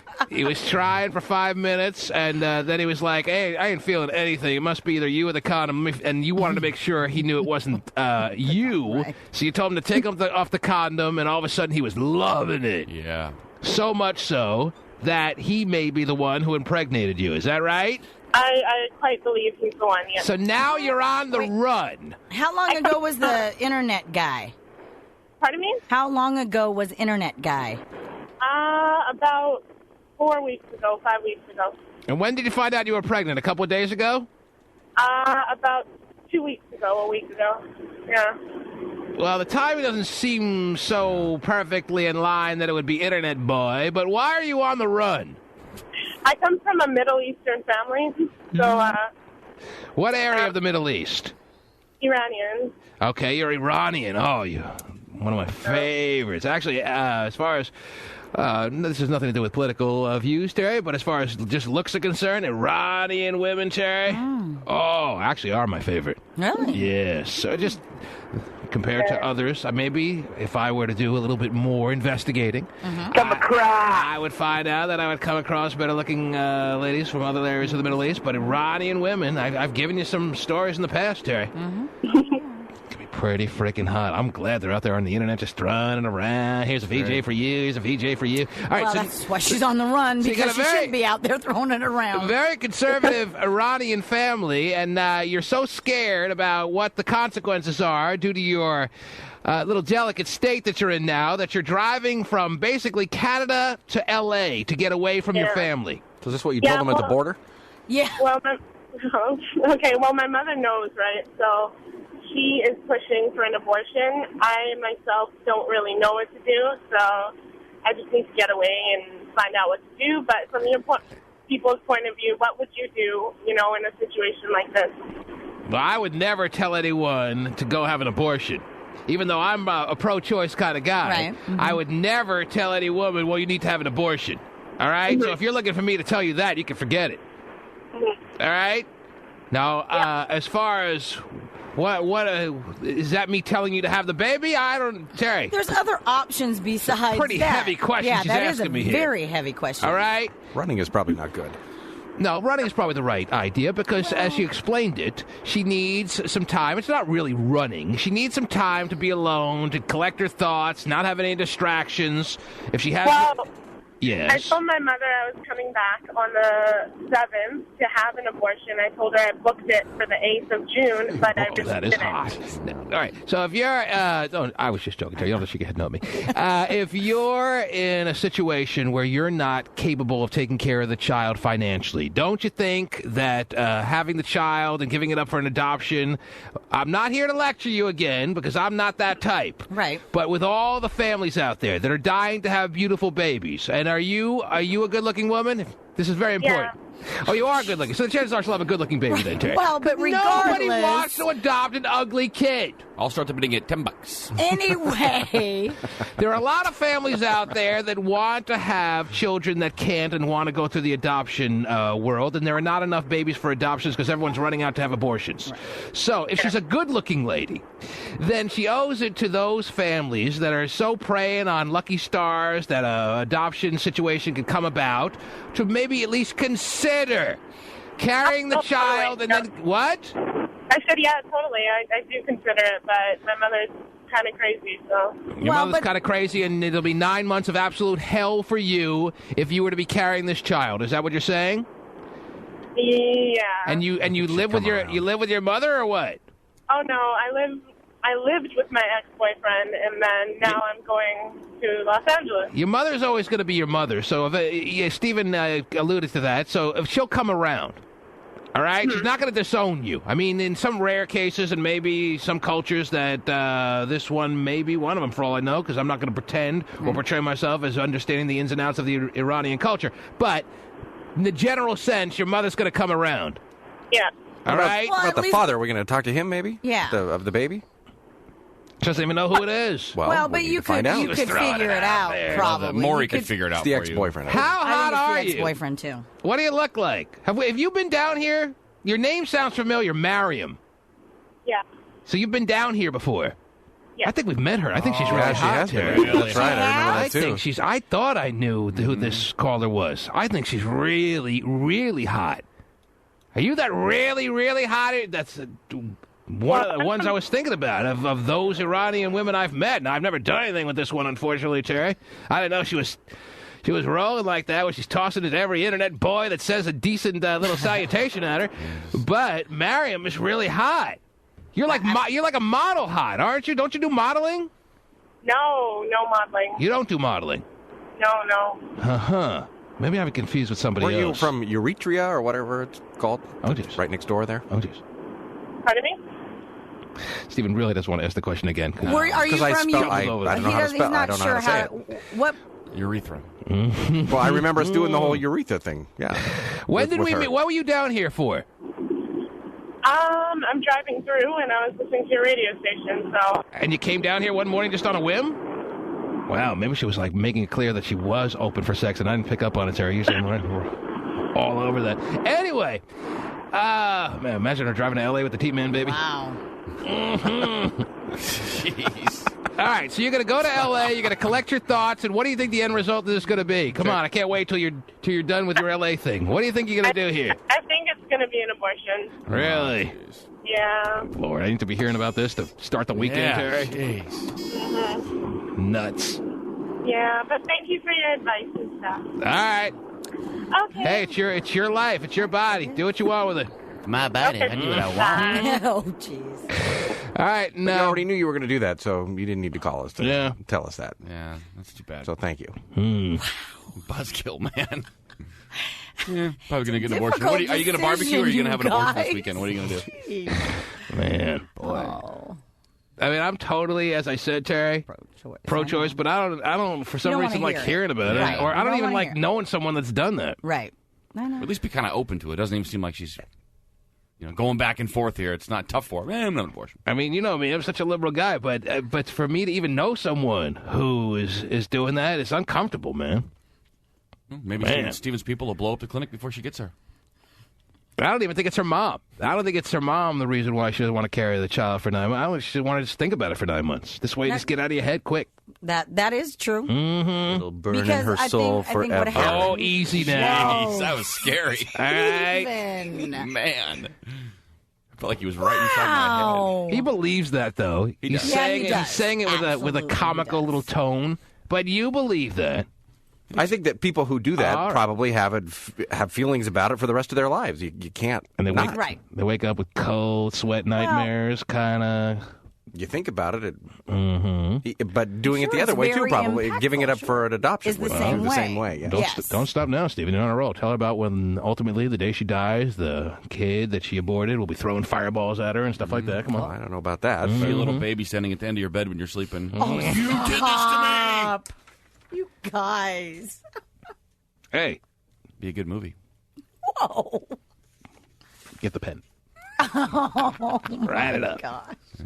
Hey, way to go from there now, Tough Terry. decision, man. Well, you could go to one of my stories. Okay. Maybe that'll enlighten things. I don't know, lighten things How up. do I go to the next call or one of your stories at this point? Carry the bunt. It's quite the transition. You hear the way that call ended? Yeah, I think I'll go for the abortion. Well. Yeah, it's like deciding on a menu what you're going to have for lunch. Tuna on rye, maybe. Mm-hmm. Probably go for the abortion. Yeah, I decided on the filet. Man. I mean, you made it sound so cavalier. But I feel bad. So for why her. is she going to L.A. if she's already made up her mind? She's maybe. I mean, time to she turn around. may have You said made it. that, but again, Yeah. she could change her mind again. Big parties in L.A. this weekend.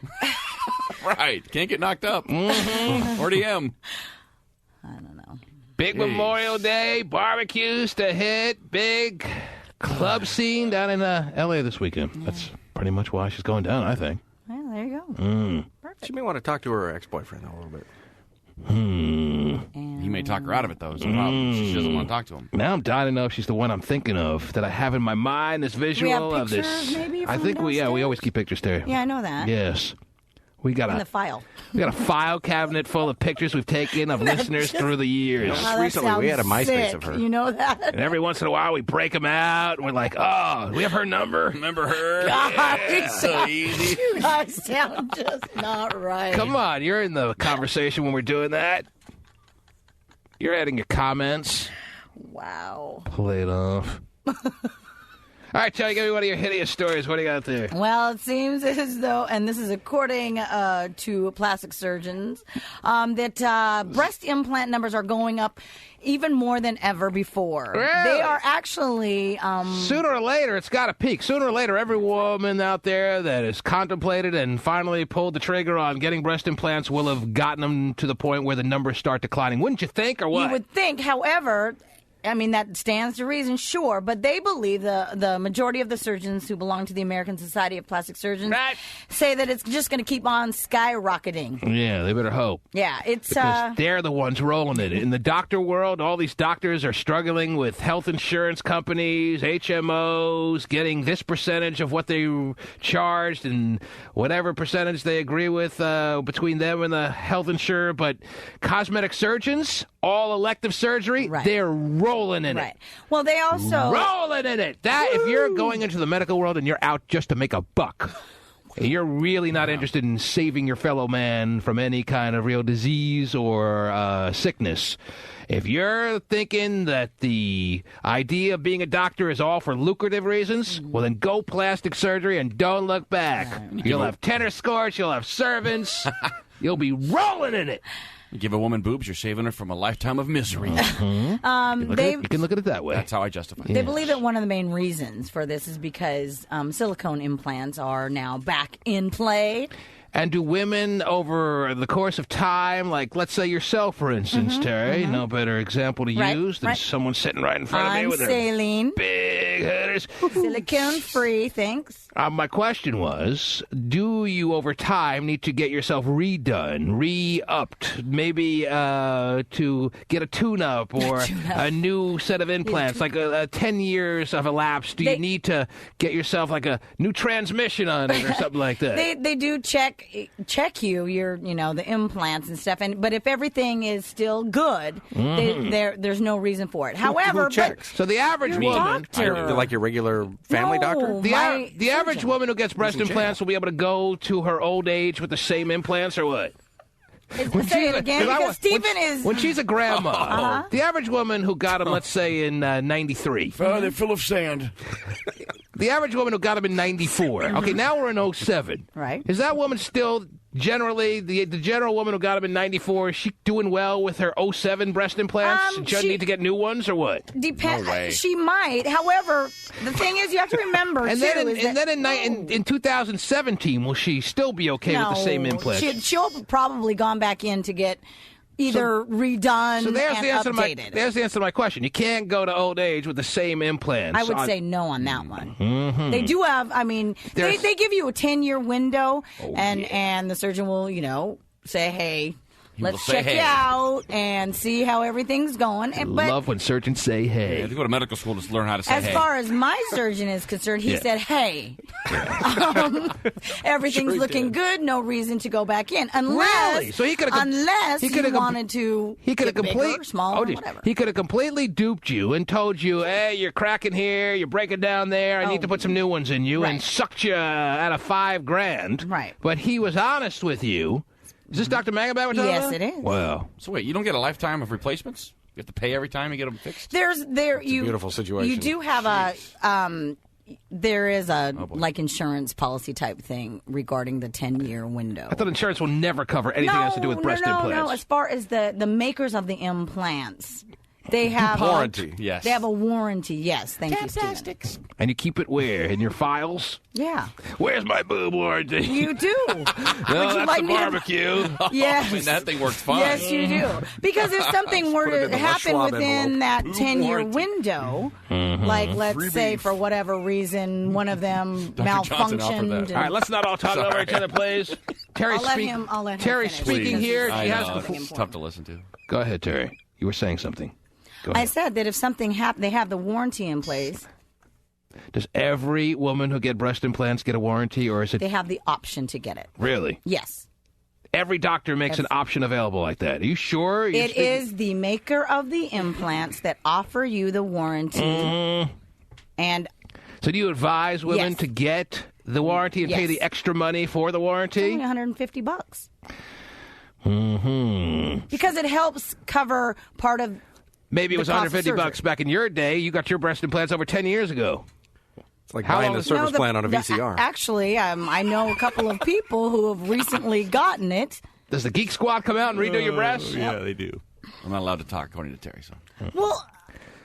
Well, don't talk over her when she's explaining something very important. He asked me a question. I'm sorry, it's not important to you. It's not that it's not important. It just takes forever for you to get to the point. Oh, jeez. I'm running out. It's Friday at 9:30. 5 straight days of this. I'm running out of patience. Okay, I'll just remain quiet from here on out because you're It's too late. It's Friday at 9:30. Oh, jeez. Well, come Tuesday. She's not going to talk for the next 3 days. Yes. Okay. The T-Man Show.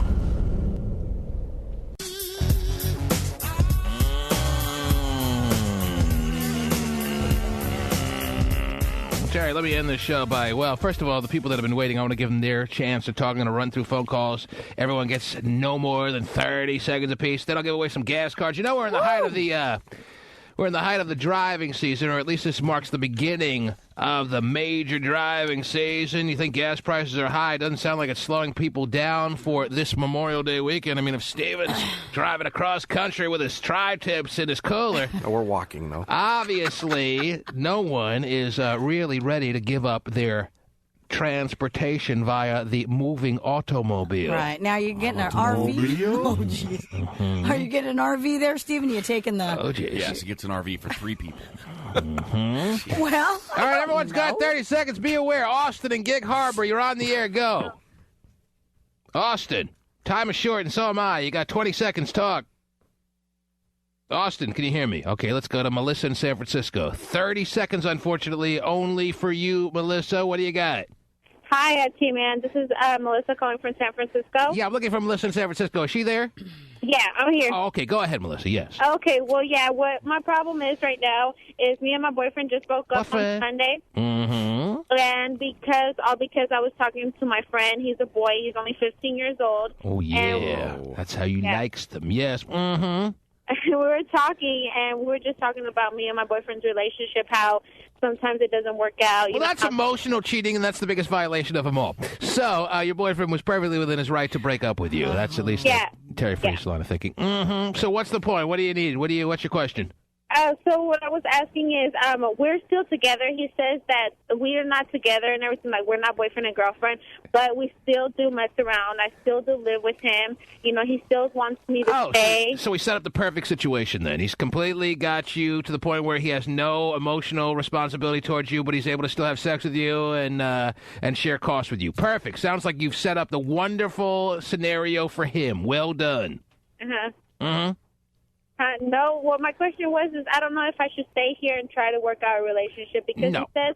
You probably shouldn't. It sounds like he's moving on mentally, and he's just going to use you until he finds himself a better situation for sex. And if that's something you want to subject yourself to, then by all means, stay in it for a while. But if you have the type of respect for yourself that the average woman believes she wants to have, then you probably would want to deny him at some point this easy lifestyle that he's carved out for himself. Now, I hate to ruin that situation for this guy, Terry, but he's not calling me and she is. Right. Yeah. All right. It sounds help whoever calls, right? Yeah. It sounds like he's having sex with you in front of your face. Actually, you're probably turned away and he's pulling your hair. But he's laughing at you behind your back. Okay. That's my guess. Okay. All right. So if you're okay with that, well then by all means let it continue. Maybe you need the sex as much or more than he does. Okay. Do you need the sex from him? Is he that great that you want to allow him to laugh behind your back while having sex with you on a regular basis? Is that okay with you? No, see, what the problem is, I'm trying to work things out. You're not going to work things out. Forget it. I can already tell it's over. It's over? Yeah, it's over. All right? Now, you can continue to try to belabor it, but it's not going to end with any... It's not going to be able to be salvaged. At some point, the inevitable will happen. Okay, it's just how long do you want to postpone it? That's the question. Do you want to have sex and pretend like you're really working on things while you postpone the inevitable? Go for it. Okay. Okay, I'm sorry to sound like gloom and doom here. I'm just talking to you in realistic terms. You want an honest answer from me, don't you? Or you want me to give you false hope? Oh, no. Okay. Well, now you know the situation better than you knew it before. All right? Okay. Now you can make your decisions accordingly. She's staying with him. She's having sex, Terry. Yeah! Was that 30 seconds? Or? Yeah, I'm sorry. I can't keep... I mean well. You do. Yes. Craig in Tacoma, 30 seconds, go.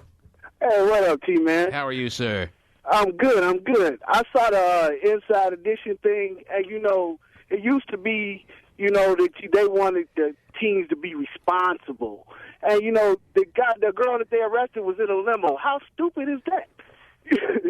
That sounds pretty responsible to be in a limo, Terry. Yep. If you're going to be drunk, being in a limo is a pretty decent spot to be, all right? Exactly. You're not driving. You're not tearing. The biggest thing was them drinking and driving and getting in cars. Now, it's hard to say what the police are doing is wrong, Terry, but when I heard the story, my reaction was, please, lighten up. I think lighten up is the way to go here with the police. Please. Allow people to... These are the same people, these police officers that are doing the busting that did the exact same things when they were at their prom. Right. That's what I'm saying. All these spoiled sports want to mess it up for the teens today when they was out doing the same thing. Nothing worse than a spoiled sport. Driving. I haven't heard the term spoiled sport in a minute, Terry. Right. It doesn't matter, though. It wasn't their job then. Thank you, sir. Let me go to Steve in Louisiana. Yes, Steve. Yeah, I wanted to comment on Steve, are you calling from Louisiana? Is that correct? Yes, sir. What part? Or did Pasty spell Lakewood wrong? No, I'm in Louisiana, T. And you're listening on the internet or what? Yeah, I'm listening on the internet. I stayed in Tacoma for 13 years, but my wife is stationed down here in the All right, you got 20 seconds, unfortunately. That's all I can give you. What do you got? All right, I just wanted to say the Sean and Federal Way, I went through the same thing. my wife and the kids, and I just wanted to say, as long as he put his foot down, it don't matter what she do. Them kids don't respect him. Mm-hmm. He's talking about a previous caller's little problem there, Terry? Yes. Yes. The one where the... Well, I remember because I'm drinking my coffee, Terry. Right. So I know exactly what caller is referring to. Right. And how many times does one parent just disrespect the other right in front of the kid's face, and then they're supposed to be with some kind of authority place? Yeah. Happens daily. It's always women, too. What? But we're out of time for today's program, Terry, as far as that kind of discussion is concerned. I have to give away a couple of gas cards. All right. And then I have to cancel the after show because it's an Aloha Friday. Did you get that memo, Terry? I got it. I did. You're still doing a full day, though. Yes. It's a long... We're doing a full day, but as far as the after show is concerned, if everyone on staff at Clear Channel is getting an Aloha Friday to make an extended week, well, this has got to be our little area of the Aloha Friday, wouldn't you say? I would say yes. And Aloha, to me, translates to see you later. Right. Okay. It means both. Goodbye and hello. So the after show for today's internet listeners that may be hanging on, the hope of an after show, and I know you are, has been canceled for today. It'll be back Monday morning live from the studios. Not Monday morning. Wild 94.9. Oh, heaven forbid we come in Monday morning on Memorial Day. It'll be back on Tuesday morning. So it's just on hiatus, really. Not even on hiatus. It's just enjoying, as I said, the beginning of the driving season. It's also the unofficial beginning of summer. Woo! Yes. I will give away 2 gas cards, both double gas, in the amount of $50 apiece. Nice. One to a winner up in the Northwest. One to a winner in the Bay.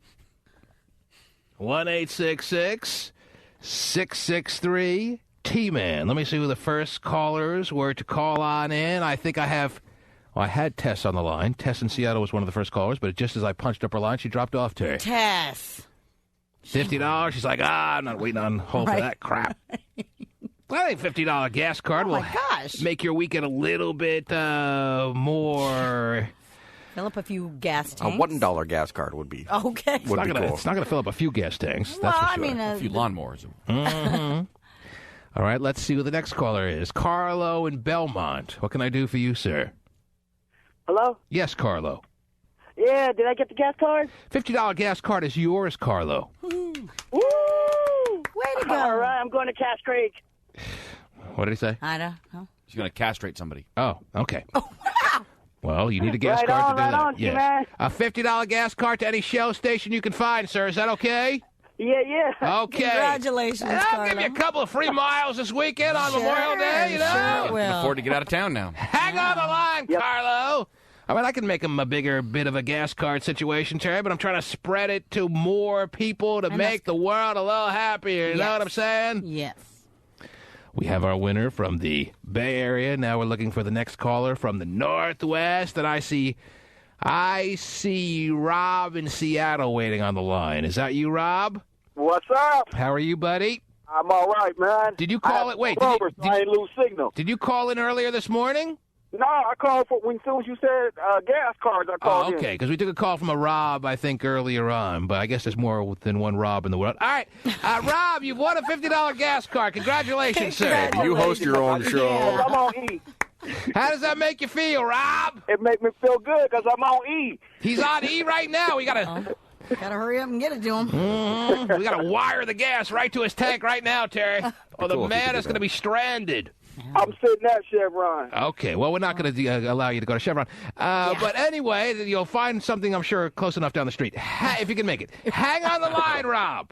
All right. Well done. There it is. Woo! 2 winners. Right. Cool. 2 happy Memorial Day weekend goers from the early stages of a long weekend. Yes. After show, not happening. Long weekend begins. Aloha. When? Now. The T-Man Show.